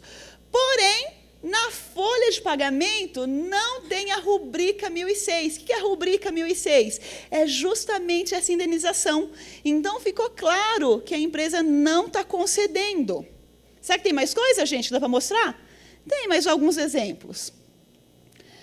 Não concessão de intervalo intrajornada ou interjornada. Aqui é o contrário. Aqui é o famoso tiro no pé. Por quê? Imagine que eu estou pagando na folha a rubrica 1006. Quer dizer que eu estou ali indenizando. Ao mesmo tempo, eu já estou falando para o Ministério do Trabalho. Ministério do Trabalho, eu não concedo intervalo intrajornada e interjornada. Faz sentido para vocês? Agora, além disso, definição de jornada superior ao limite diário ou semanal. Ah, Eusa, isso é tão básico, imagina que alguma empresa vai fazer isso. Gente, acontece. Já peguei vários casos, quando você pega alguns trabalhadores, você vai contar lá no cadastro dele qual é a carga horária, por erros de sistema, por falhas mesmo, ultrapassava as 44 horas semanais. Então, isso são exemplos que pode acontecer.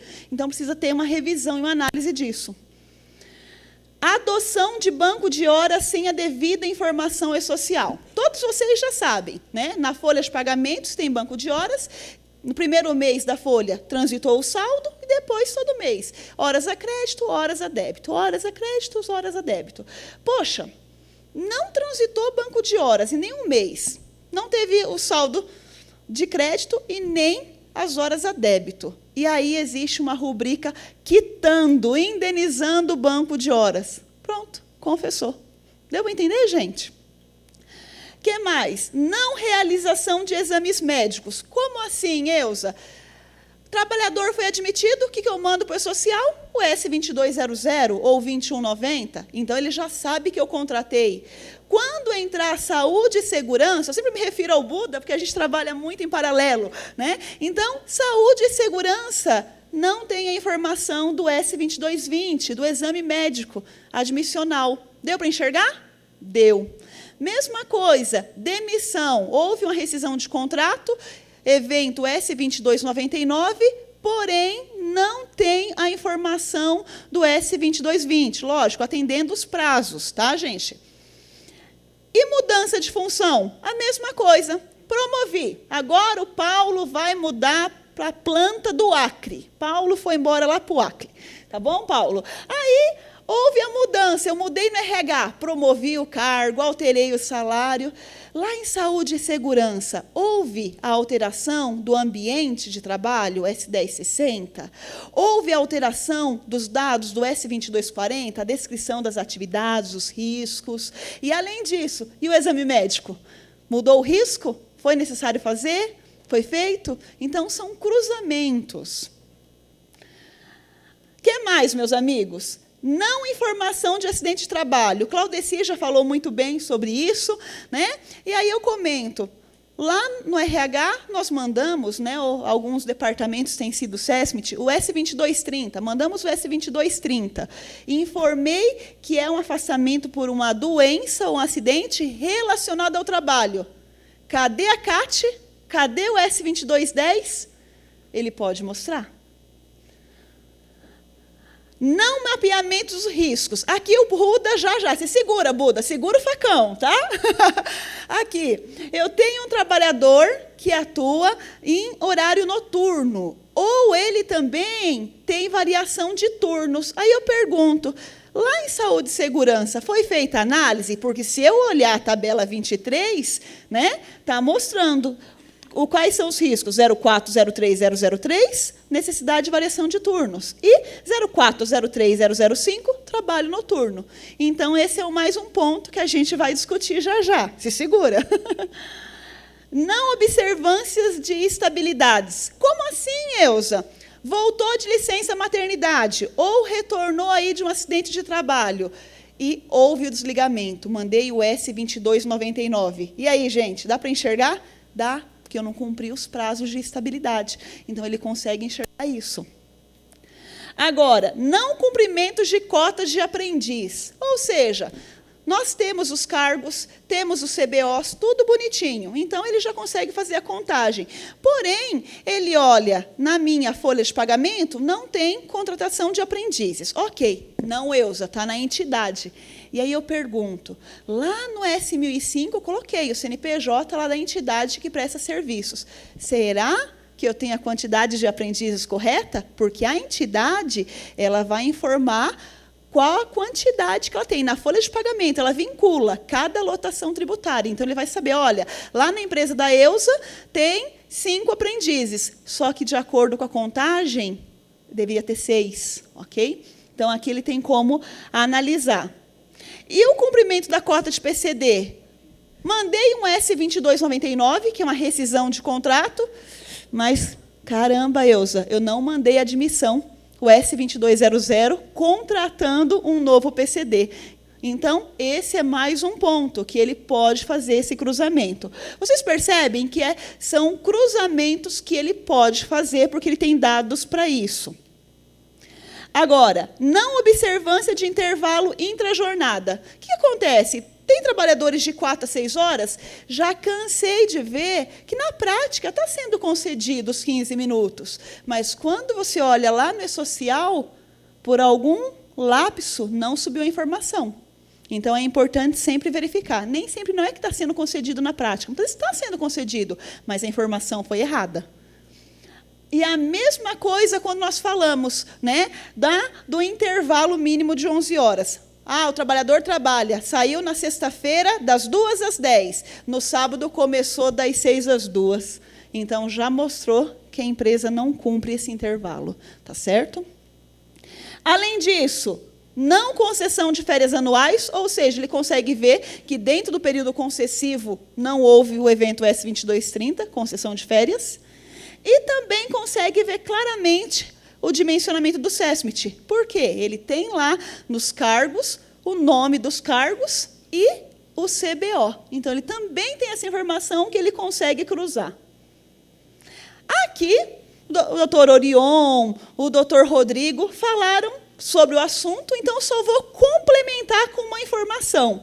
Ou seja, meus amigos, a Receita Federal já tem esses dados. Por quê? O trabalhador vai lá na Previdência, vocês já viram que a Previdência está ali, juntinho, né, com a Receita, e, através do PPP, já tem essa informação. Então, hoje, já está no plano de fiscalização da Receita Federal que 15 mil trabalhadores já têm direito à aposentadoria especial.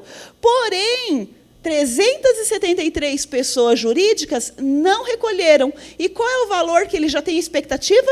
946 milhões. Tá? Ou seja, como o nosso amigo Claudeci falou, vai ser concedido, e isso vai voltar, como o doutor Rodrigo bem explanou, ações regressivas.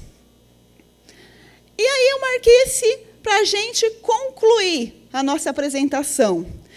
Alguém já ouviu falar no T-Rex? Não é dinossauro, viu, gente? Alguém já ouviu falar no T-Rex? Não? T-Rex é um sistema da Receita que ele é alimentado pelo SPED, ou seja, todo o SPED alimenta ele, além de outras bases. Tá? E aí, com essa alimentação, ele tem algumas informações, hoje eu coloquei um resumo aqui, de alguns pontos que já eles têm visto como irregularidades, que eles vão fazer essa análise. Falso simples. Então, várias empresas que estão enquadradas no simples, porém, não poderiam, nem pela receita e nem pela atividade. O que mais? Remuneração indireta. Ou seja, mensalidades escolares, vários pagamentos que acontecem lá no financeiro, porém não transitam na folha de pagamento. Tá? Além disso, distribuição disfarçada de lucros, aí já entra mais a parte contábil. Além disso, Paulo é mestre nisso, né? Utilização de compensações de créditos. Só que tem muitas empresas usando de forma indevida, fazendo compensação sem retificar GFIP, sem ter autorização judicial. Então, tem muitas empresas que já estão aí na mira, tá? Além disso, descumprimento de cláusulas nos acordos para pagamento de PLR, esse é uma pauta, é um assunto que já está na pauta. Além disso, omissão de elementos nas folhas de pagamento, ou seja, por fora, horas extras, premiações, comissões, e aí tem tudo que é coisa, tem CLT, CLT Flex, tem campanhas de empresas de marketing, todos esses assuntos. Além disso, e para fechar aqui, omissão de informações dos riscos ambientais no trabalho. Né? Já falamos um pouquinho do ruído, mas isso está na pauta. E como a Receita tem entendido esse cenário? Nesse espectro, meus amigos. Lá em cima, ele entende que o contribuinte ele tem fatores que influenciam a decisão dele. Então, eles vão trabalhar para forçar de cima para baixo. Como assim? Quem decide não cumprir, eles vão agir com força total da lei. Dá arrepio, né, gente? Agora, quem está aqui embaixo, disposto a fazer, tentando, é o ponto que eles vão ajudar a cumprir. Então, é esse o ponto que eles estão tendo, é esse o modelo que eles estão usando. Então, o objetivo é atuar realmente na sonegação e nas fraudes. E para a gente fechar, né, tem 3 certezas que a gente tem na nossa vida. Né? Eu tenho essas 3. Que imposto eu sempre vou pagar, que morrer eu vou, e que as mudanças não param. Então, independente do que venha acontecer, né, a gente ouviu como o Orion trouxe, aí, o E-Social acaba, não acaba? Não acaba, mas isso, a nossa vida muda-se tudo todos os dias. O importante é a gente fazer o nosso melhor, ter positividade, porque se não ter positividade, a gente não atinge os resultados, não é verdade? Seguir em frente e fazer o nosso melhor com tudo e com todos, plantar boas sementes, que a certeza é uma colheita aí pelo futuro, tá certo? Muito obrigada a todos. Eu só queria lembrar que ela colocou alguns pontos do E-Social, de pontos em que a Receita pode explorar, né? Ela pode explorar e fazer aí uma fiscalização à distância ou uma malha fina em alguns dos pontos que ela colocou aqui. E eu queria ressaltar, já que eu até comentei agora há pouco, nós estamos diante de grandes contratantes de serviços. Então, a FDRINF ela vai ser realmente um ponto aí bastante importante de análise de vocês. Vocês contratando serviços sujeitos à retenção, vocês têm a obrigação de fazer o quê? Fazer a informação, a escrituração na FDRINF e fazer o recolhimento dessas retenções. Mas a grande novidade é que tanto você vai fazer a escrituração, como o prestador também. Então, e o prestador não tem alternativa. Ele teve a retenção, não recebeu o valor integral da nota. Se ele precisa ou se ele quer utilizar esse crédito, ele é obrigado a informar no evento R2020 da FDRINF. Ele não tem alternativa. Ele só consegue aproveitar esse crédito cumprindo essa obrigação. E aí ele deixa exposto quem? O contratante. Então, vocês têm que redobrar a atenção na gestão desses contratos de prestação de serviços que estão sujeitos à retenção, para que vocês não sejam surpreendidos aí numa malha fiscal, porque eu não tenho dúvida, a Receita vai presumir que quem não fez foi o contratante. Num primeiro momento, ela vai em cima do contratante em malha fiscal, ok? Bom dia a todos. O porquê de Buda depois eu explico, tá? Não convém, mas como a Elza já apresentou, eu sou do Mato Grosso, moro no Mato Grosso, não nasci lá. Eu venho de uma cidadezinha que tem 95 mil habitantes, que tem 0,3% do PIB nacional. Uma cidade rica, extremamente rica. Só ano passado, 850 milhões de reais movimentados no agronegócio. Até vi que tem gente da Azul aí. Vocês me deixaram sem voo para Sorriso. E agora? Suspenderam. Mas tudo bem, eu volto para casa um dia. Acontece que, pela cidade ser rica, as ideias não são ricas. Extremamente ao contrário. Ao contrário. Aqui em São Paulo, acho que eu tiro de letra. Porque lidar com colono, meu amigo, em cima de saúde e segurança do trabalho, no meio ambiente rural, a dificuldade dos caras que está agora em julho começa lá o Cefaz, a nota fiscal eletrônica. Para quem? Para produtor rural, os caras estão doidos. Se eu chegar e falar que vai começar SST, o quê? Eletrônico para produtor rural, aí é facão mesmo. Me desculpa, aí é facão. Mas, enfim, a dificuldade principal que a gente está tendo aqui, e a proposta de hoje, é justamente fazer essa integração SESMIT-DP. Tem muito assunto, por exemplo, já vou pegar agora o exemplo que ela falou. Adicional noturno, ok? Vamos ter que informar fator de risco noturno? O que é fator de risco noturno? Só porque eu trabalho à noite, eu tenho risco de exposição noturna? Coitado do Batman. Não é? Gente, tem uma coisa muito interessante, que é o que a gente saber diferenciar na área científica o que é perigo e o que é fator de risco. Não necessariamente que eu receba um adicional noturno, eu estou exposto a risco. E é isso que a gente precisa saber. É isso que eu preciso conversar com a Elza e tentar convencer ela de que não, ou sim, ou talvez. Por quê? Se ela está mandando eu colocar o fator de risco, qual que foi a metodologia que você utilizou para aferir esse risco aí? Tem? Existe? Não sei. É qualitativo? É quantitativo? É quali-quantitativo? É ergonômico? Né? Bom, vamos lá. Nossa, está tremendo o negócio aqui.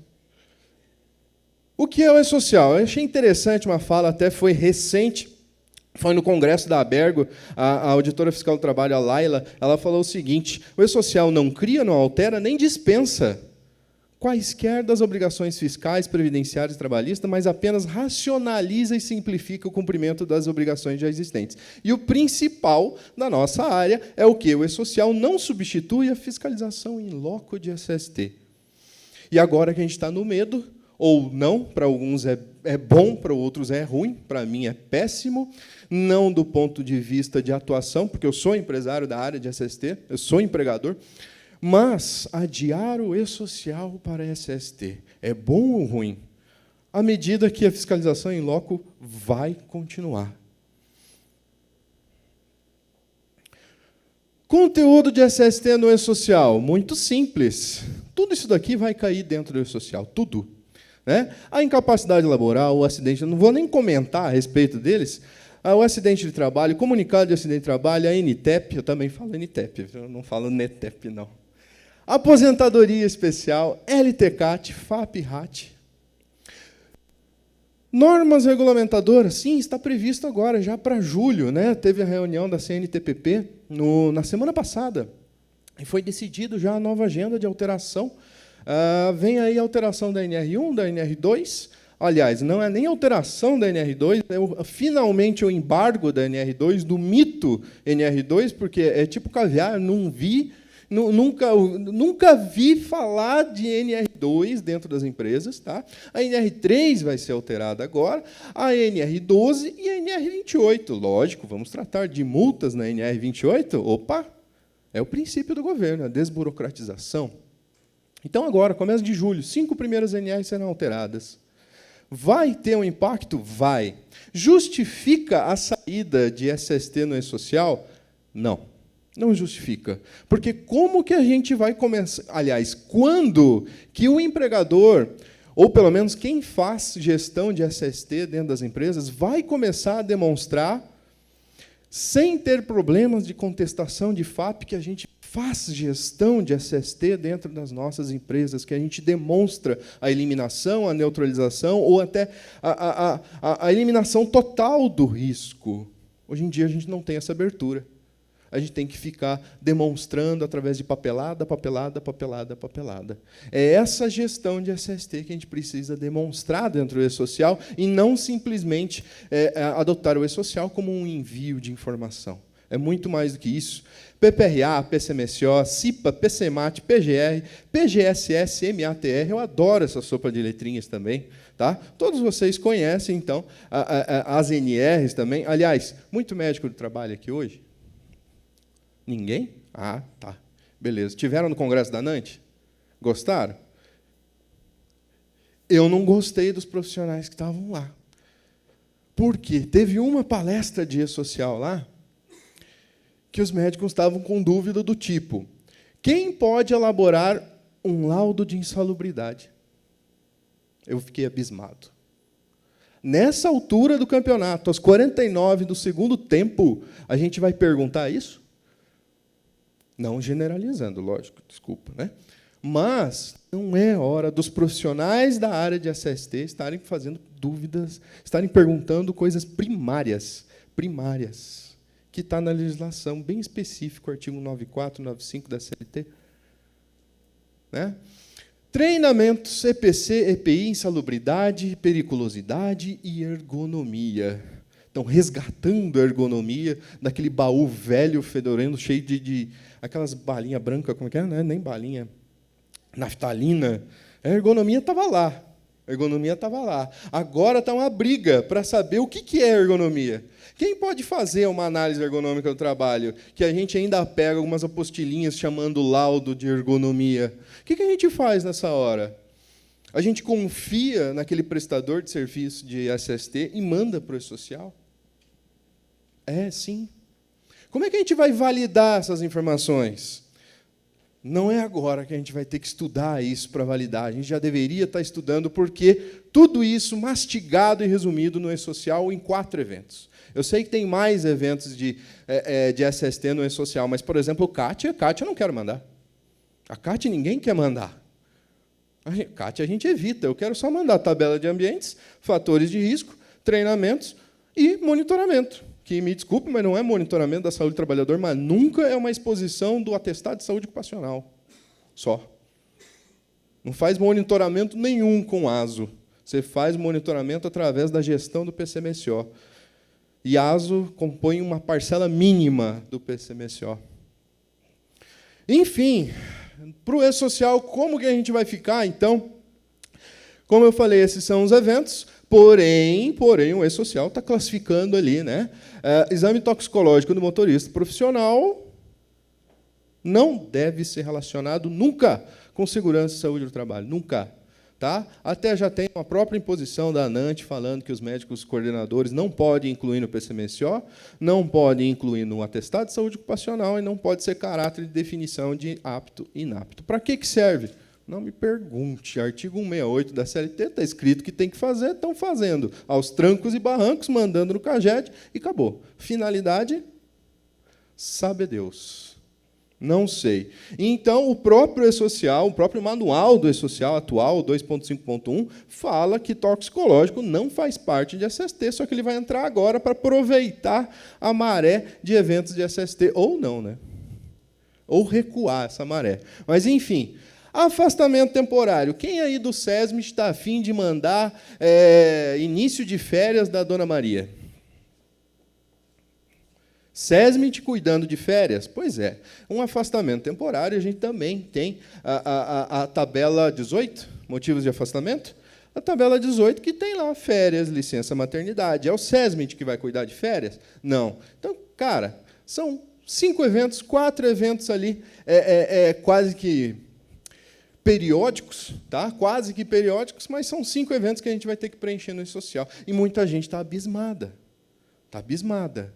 Eu sou do ponto de vista do seguinte: quando que vai chegar a nossa hora de demonstrar a gestão de SST? Se não for no e-social, vai ser quando? Naquele nexo técnico epidemiológico previdenciário, que a gente não tem condições de demonstrar os fatores de risco antes do funcionário ir lá, do perito perguntando: meu amigo, você está exposto a ruído? Tô. Qual o motivo do seu afastamento? Hipertensão arterial. Pá!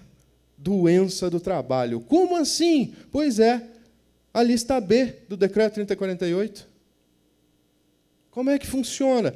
Tem a ver a hipertensão arterial com o ruído? Tem. Mas não na minha empresa. E é isso que a gente precisa demonstrar. Que na minha empresa a gente trata do ruído. A gente tem um programa de conservação auditiva. Né? Aposto que aqui são grandes empresas que têm lá não só o PCA, como tem um programa de preservação respiratória, e por aí vai. A saúde e segurança ela é dinâmica, ela tem a criação de qualquer programa, a qualquer hora, desde que o objetivo sirva para proteger o trabalhador na sua segurança e saúde do trabalho. Acabou. Tá? Então, esses são os eventos do E-Social, de SST no E-Social que vão para lá. Beleza. Outros eventos que não estão relacionados a SST, quer dizer, estão relacionados a SST, mas estão em outros eventos. Por exemplo, a alíquota Gilhat. Quem aí faz gestão de FAP? Aposto que todo mundo, senão vocês não estavam aqui hoje, né, seu Oswaldo? Mas, enfim, contratação de PCD. Pronto, beleza. A gente vai ter que definir também se a gente entra na cota ou não, e também informar qual é a deficiência desse empregado, principalmente definindo qual que é a diferença aí, não vale os médicos, mas qual é a diferença entre deficiência mental e intelectual? O E-Social está me pedindo. E aí, a gente tem costume de contratar deficientes intelectuais? Na verdade, aqui dentro a gente pode ter vários deficientes intelectuais, a gente pode enquadrar como PCD, e a gente está procurando na rua, ou a gente vai lá na PAI procurar alguém para trabalhar para cumprir cota, correndo, porque a gente tem prazo. Pois é, aquele cara que escreve torto, ele pode ter dislexia, pode ser enquadrado com uma deficiência intelectual. Está vendo? A gente não está seguindo o fluxo certo. A gente não está fazendo o nosso dever de casa. A gente tem que fazer a nossa gestão hoje e ontem. Tá? Para quê? Para poder informar no E-Social, porque isso aí já está no E-Social. Não está esperando o evento de SST, não. Afastamento por doença do trabalho ou não. Como diz lá, tem o motivo acidente de trabalho, ok. Se tem um motivo de acidente de trabalho que vocês vão informar, foi aberto a CAT? Não, lá na empresa a gente tem. Eu já ouvi isso de empresa que eles só abrem CAT se o afastamento for maior que 15 dias. Falei, nossa, cara, e a CLT de vocês? Onde é que está que eu quero ver? Porque vocês. Se eles têm uma legislação previdenciária interna, né, eles têm uma CLT própria também. Olhe que gestão de afastamento que eles fazem. Cobrança de contribuição adicional para aposentadoria especial. Ok, foi passado lá para o DP e para o RH o LTCAT? Foi. Estão recolhendo? Não sei. A gente também não vai atrás para saber. Mudança de cargo ou função, como a Elza falou, tem todo um trâmite para a gente saber se precisa ou não fazer o exame de mudança de função. E qual que vai ser a data do ASO? Vai ser anterior ao evento 2206? Vai ser no mesmo dia ou vai ser posterior? É motivo de cruzamento de informação? Com certeza. Pagamento de insalubridade e periculosidade? Não, beleza, paga lá, paga, coloca na folha. Tá, paga, cadê o laudo? E presença de rúbrica para uniforme EPI, isso aí eu já vi com a Elza, já revi. Enfim, não vamos entrar no mérito dessa rúbrica, porque ela é muito, muito, muito questionável. Questão de, resumindo, o centro de custo. Ponto. Tá? Formas de envio para o E-Social. Agora, bem rápido. Né? A gente tem lá seu empregador, que ele tem seu sistema com certificado digital, e ele pode enviar direto seus eventos ao E-Social. Claro, Buda, obviamente, todas as empresas que estão aqui hoje fazem isso. Mas a gente tem o nosso SESMIT também. Nosso SESMIT tem lá o nosso sistema de gestão de saúde e segurança do trabalho, mas a gente não manda direto para o E-Social. Primeiro, a gente passa para o DP, RH ou o contador, e ele manda para o E-Social. Pode? O E-Social vai aceitar?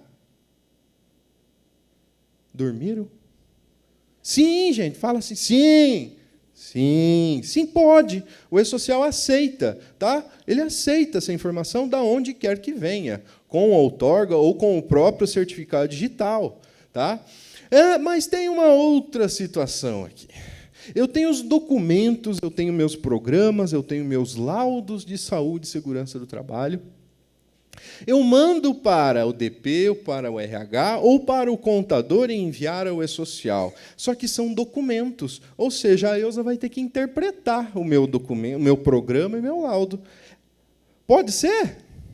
E é isso que a gente ouve. Ok, recebemos o documento, vamos ler e enviar ao E-Social assinado DP, RH, contador. Olha o perigo da integração entre setores agora. Leia isso, Elza. Aqui está um cálculo básico de ruído pela NR15, tá? A gente tem vários engenheiros aqui hoje, e eu tenho certeza que o RH pode ler isso aqui também. Ainda mais se a gente ficar na discussão da dobra de Q3 para Q5, previdenciária, Q5 a Q3. Pois é, estão pedindo Q3, mas, na verdade, a legislação fala em Q5. Por quê? Porque a CGH também está lá no meio. Embolei a cabeça? Nós mesmos, da área, a gente está perdido na nossa legislação, nas nossas NRs, na nossa legislação previdenciária, que trata o decreto 3048, com a lista dos agentes nocivos. Como é que a gente faz essa conta? Fácil, fácil. Você pega todo o cálculo que o teu aparelhinho te deu, porque hoje em dia você não faz nada mais esperando o cara em 8 horas, e estipula lá que o resultado foi esse. Pronto, a dose deu 1,375. Pronto, simples assim. Você passa para o RH e fala, RH, está aí o valor da dose que você queria para caracterizar a insalubridade ou aposentadoria especial. Não era isso que você pediu? A gente está bem preocupado com o RH? Ou a gente está caracterizando lá embaixo, em seja ou não aposentadoria especial, código 1, 2, 3 ou 4. Porque para o E-Social não tem código 0 e não tem 5, 6, 7, 8. É 1, 2, 3 ou 4. Como é que a gente está caracterizando nossos laudos? A gente está integrado com o DP ou com o RH? Como é que a gente está se conversando? Porque aquele negócio, não, minha parte eu fiz. Está lá o cálculo que você queria. Vamos piorar um pouquinho? Óbvio, eu vim aqui para piorar, né? Olha só, nosso cálculo de vibração. Nossa, cara, vibração, tipo assim, é fácil de dizer, né? Vibrou, paga. O quê? Insalubridade. Por quê? Aposentadoria especial também. Será? Será? E eu vou dar um exemplo para vocês, bem caso de sucesso que eu peguei lá na minha região, o seguinte, uma transportadora, tem 88 motoristas, salário mínimo da categoria R$ 1.600. A indicação de pagamento por insalubridade, 10%. Quem que coordenou esse pagamento? O contador da empresa. O contador falou, por que tem que pagar? Porque tem vibração. Do quê? Do caminhão. Gente, o caminhão mais velho que tem nessa empresa de 2013. Olha os engenheiros que estão aí, imaginem a vibração de um caminhão de 2013 para cá. R$ 160 vezes 88 dá 14 mil por mês, e no ano 168 mil reais gastos com insalubridade. Enquanto que a gente fez um trabalho que se chama laudo de insalubridade e não tem segredo, ele está na sua NR15, tá? E a gente caracterizou o quê? Nada. Quem? O engenheiro de segurança, o profissional cabível para fazer isso. E o pior, o artigo 94 fala que o direito do empregado adicional de insalubridade ou de periculosidade cessará com a eliminação do risco à sua saúde e integridade física, nos termos dessa seção das NRs. Ponto. Aí vem o funcionário falando, não, mas eu tenho direito adquirido. Está lá, súmula 248 do TST, uma súmula bem antiga, que fala, não, adicional de insalubridade e periculosidade não tem direito adquirido. Aliás, você tem direito a ficar doente? Por quê? Porque insalubridade significa isso, né? Deletério. Aquilo que você fica doente aos poucos. Você tem direito de ficar doente? Você já imaginou por que tu recebe insalubridade ou periculosidade? Você tem direito a levar um tiro? É isso que você entende por receber um adicional? Adicional de insalubridade e periculosidade é uma compensação. Uma compensação financeira pela exposição insalubre ou agente perigoso. Não tem nada de benefício. E acabou. Aliás, eu não sei o que aconteceu com o contador da empresa, eu só fiz o meu trabalho. E estava escrito no final, motorista não recebe insalubridade, ponto, acabou. Por quê? Porque a gente fez uma aferição decente, a gente fez um estudo científico decente. Não embasado pelo achismo. Chega de achismo. A Ilza já colocou a mão no peito uma vez e falou, eu não faço mais sem o laudo. É isso aí. Mas eu acho que outras pessoas também deveriam fazer. O RH e o departamento pessoal, principalmente, os contadores, colocar a mão no peito e falar, cara, a folha no E-Social já está rolando. E o laudo já chegou para mim? Não? Então eu não coloco mais na minha folha. Porque eu não tenho embasamento técnico, científico, para enquadrar a insalubridade, periculosidade e aposentadoria especial. Outra coisa, bom, isso se chama gestão de risco, isso aí a gente já está acostumado. Outro exemplo bem prático é o seguinte, a gente inicia nossas atividades e a gente tem uma perspectiva de vida laboral dentro da nossa empresa que a gente termina depois de 35, 40, sei lá, tem gente que trabalha bem mais do que isso, e a gente sai da empresa, a intenção é sair bem, velhinho, mas bem, está de pé, pelo menos, viu? Acontece que podem ocorrer interrupções, e esse é o nosso motivo. É gerada uma doença. Quando é gerada uma doença, é feito uma pausa, uma interrupção do meu período laboral dentro da empresa. E eu tenho lá que caracterizar meu retorno das atividades, como fazendo o exame de retorno ao trabalho. Ok. Acontece que retorno ao trabalho, mais de 60% dos casos de doenças de médio a longo prazo de afastamento continuam resultando em afastamentos. Por quê? Por causa de uma má elaboração do exame e anamnese ocupacional do retorno ao trabalho. Simplesmente de perguntar, você está vindo aqui fazer o retorno ao trabalho? Estou. Está tudo bem contigo? Vai trabalhar. Será que na tabela 23 do E-Social, aliás, na tabela 28, que são os exames, consta lá, por que será que consta? Avaliação clínica ocupacional com ênfase ortopédica, com ênfase cardiológica. Por que consta aquilo? Será que o E-Social quer saber se eu fiz um exame de retorno ao trabalho bem elaborado, com o motivo do afastamento do cara? Isso aqui está fácil de resolver, gente. Tá? Porque desse jeito aqui a gente não consegue. Gera uma doença, gera outra, e sabe Deus quando que ele volta à empresa para terminar a sua linha laboral dentro da empresa. Volta para o INSS. Mas está fácil, bem fácil de resolver. Isso aqui é um estudo partindo de uma tese de doutorado que deu certo. Um questionário simples.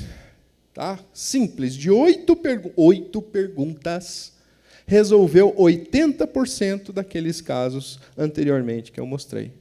É você perguntar, você fazer uma anamnese bem elaborada para um funcionário. Cara, você está voltando? Beleza. Mas você acha que você tem condições de voltar? O seu ambiente de trabalho te proporciona esse teu retorno? Ou você acha que a tua queixa inicial, o motivo do teu afastamento, o teu ambiente ou a tua atividade vai te trazer algum empecilho? Opa, mudou o jogo, né? Realmente, tem uma cadeira lá que não é muito confortável, e meu motivo do afastamento foi justamente a coluna. Você acha que esse cara tem condições de voltar? Você acha que o médico do trabalho ele vai dar um apto e simplesmente falar, volta a trabalhar? Ou será que a gente vai começar a fazer gestão de afastamento? Simples. 8 perguntas. E a gente não está fazendo nosso trabalho de casa? Nosso dever de casa? E gestão em SST é isso daqui. É você reunir toda a equipe. Técnico de segurança, engenheiro, médico do trabalho, contador, recursos humanos, departamento pessoal, advogado, profissionais de TI, gerência e, com certeza, um ótimo software de gestão. Sem isso, hoje em dia, na unha, em fichário de arquivo ou em Excel, ainda vá, se você tem uma empresa, até 10 funcionários. Passou disso, meu amigo. Na cabeça você não vai lembrar que aquele cara está afastado, quando que ele tem que retornar, quais são as implicações dele, quais são os índices de sinistralidade desse funcionário para relacionar com a atividade laboral dele. Sem sistema dá para fazer? Não dá. Sem uma equipe dá para fazer? Também não dá. Se a gente faz gestão em SST, a gente com certeza vai ter um retorno tanto financeiro, que é a estabilidade produtiva da minha empresa. Esse cara ele não vai ter nem absenteísmo e nem presenteísmo. Eu preciso ter gestão de segurança e saúde do trabalhador. Senão, a gente vai continuar recebendo esse tipo de notícia, em que, no dia 12 de maio desse ano, o Brasil ocupa a 4ª posição no ranking de acidentes de trabalho. Uma morte a cada 3 horas e 43 minutos. Hoje, no nosso período aqui dentro, hoje, 3 trabalhadores vão morrer. Como que a gente vai abaixar esse índice? É fazendo a nossa tarefa de casa? É, mas também tendo gestão. Até citei aqui. O PPP, ele precisa do quê? De informações, certo? Da onde? Da nossa gestão. O PPP, quem precisa do PPP? O perito. O perito que vai dar lá o aval para ele se aposentar mais cedo ou não. Mas o perito tem acesso à minha gestão? Ou ele só tem acesso a letrinhas e números? Ele tem acesso ao meu PCA? Não, ele vai ter acesso somente que o cara usou um EPI. Isso satisfaz? Não satisfaz. Qual que é a nossa chance de demonstrar gestão em saúde e segurança do trabalho? Já passou da hora. É por isso que a gente investe em saúde e segurança do trabalho e a gente não coloca como gasto. A gente tem retornos financeiros expressíveis, principalmente relacionando a gestão de FAP. Iniciando gestão de FAP. E partindo para outros métodos, por exemplo, um formulário de 8 perguntinhas que a gente coloca, de novo, esse trabalhador com as suas atividades, relacionando bem esse trabalhador e nem simplesmente colocando para trabalhar. Esse que é o ponto. Desejo a todos uma ótima gestão, boa sorte para vocês. Uma frase final, que o grande dificultador da resolução é a má gestão da informação e da qualidade de comunicação.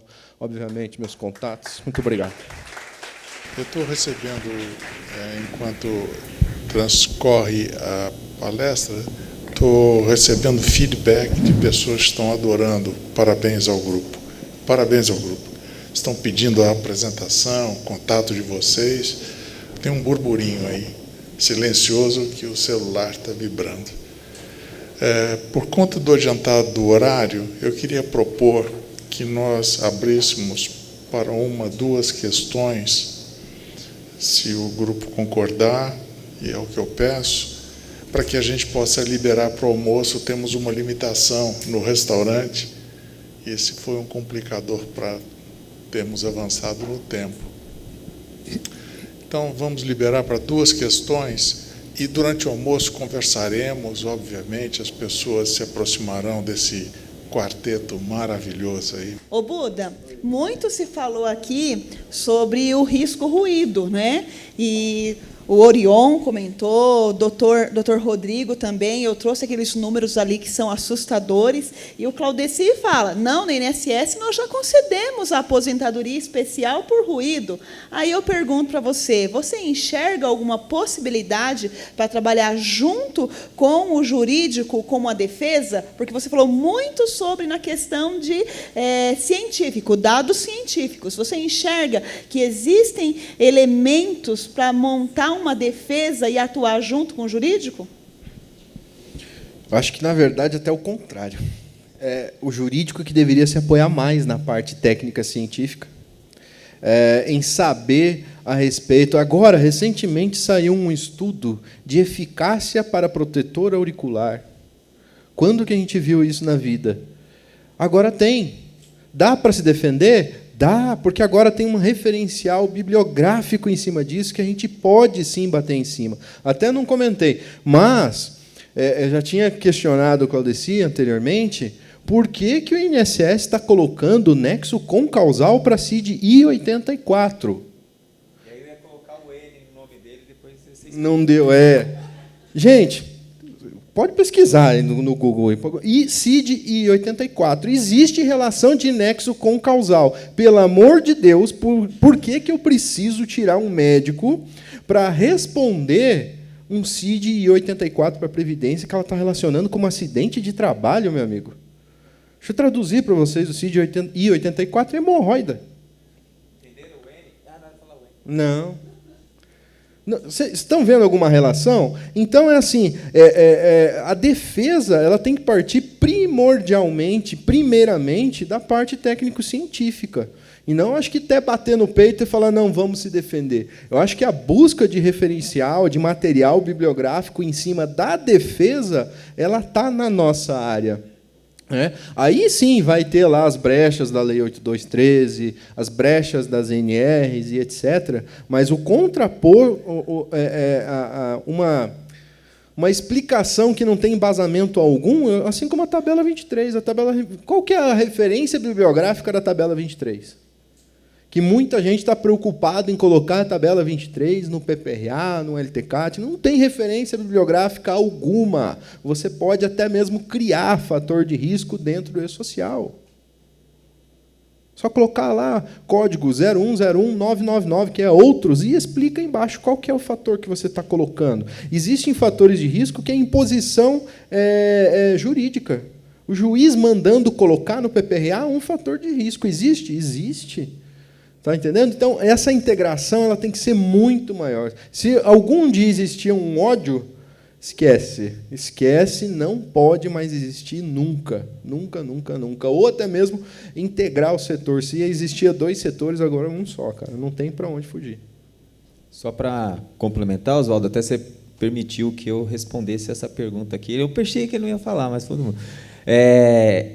Esse nexo com causal que o Buda citou, conversando internamente, eu mandei uma consulta técnica para a área de perícia, que agora não faz parte mais do INSS. Como o Orion disse, o setor de perícias médicas criou uma independência, é uma secretaria no Ministério da Economia, e a resposta foi que, realmente, havendo a contestação, vai rever o ato, porque é incompatível. E um spoiler também, vou falar uma coisa nova que aconteceu. A revisão da tabela do nexo técnico epidemiológico já está pronta, a nova matriz, deve ir para o ar a qualquer momento, já está decolando, já discutimos ela amplamente. O Orion acho que não falou, mas ele está participando das discussões internamente. Então, ela deve vir, talvez, ainda esse ano, porque ela já está prontinha. Então, a revisão está pronta, até para ajustar esses elementos, citados aqui, muito bem fundamentados pelo Buda, pelo doutor Rodrigo, pelo próprio Orion. Eu acho que a gente precisa rever isso mesmo. E quando chegou no STF a questão do ruído, a questão, como ele disse aqui, tem elementos novos de protetividade, que precisam ser estudadas e melhoradas, e cabe a vocês a questionar. Mas quando chegou no STF, lá em 2015, que o ministro do STF estava exposto, a discussão foi o seguinte: então, o protetor auricular ele é eficaz? É eficaz. Quem produz? X empresa aí, uma multinacional americana. Tá, então beleza. Como é que ela faz isso aqui? Ela faz dessa maneira. Então ela faz para cada indivíduo? Não. E como é que ela pode garantir que cada indivíduo tem o mesmo buraco auricular? Então, foi essa questão que chegou. Então, é esse debate que precisa ser retomado. Então, há uma evolução científica e a legislação precisa acompanhar, e provocada por vocês o tempo todo. Então, esse é o cenário bacana, sabe? Esse inconformismo do Buda, no bom sentido, de estar acompanhando a evolução científica e provocar a mudança da legislação. Então, a legislação não vai parar, não. Vai melhorar cada vez mais através desse tipo de informação. E a gente precisa sempre incrementar alguma coisa aí. Queria que a plateia, numa salva de palmas, expressasse o agradecimento a vocês.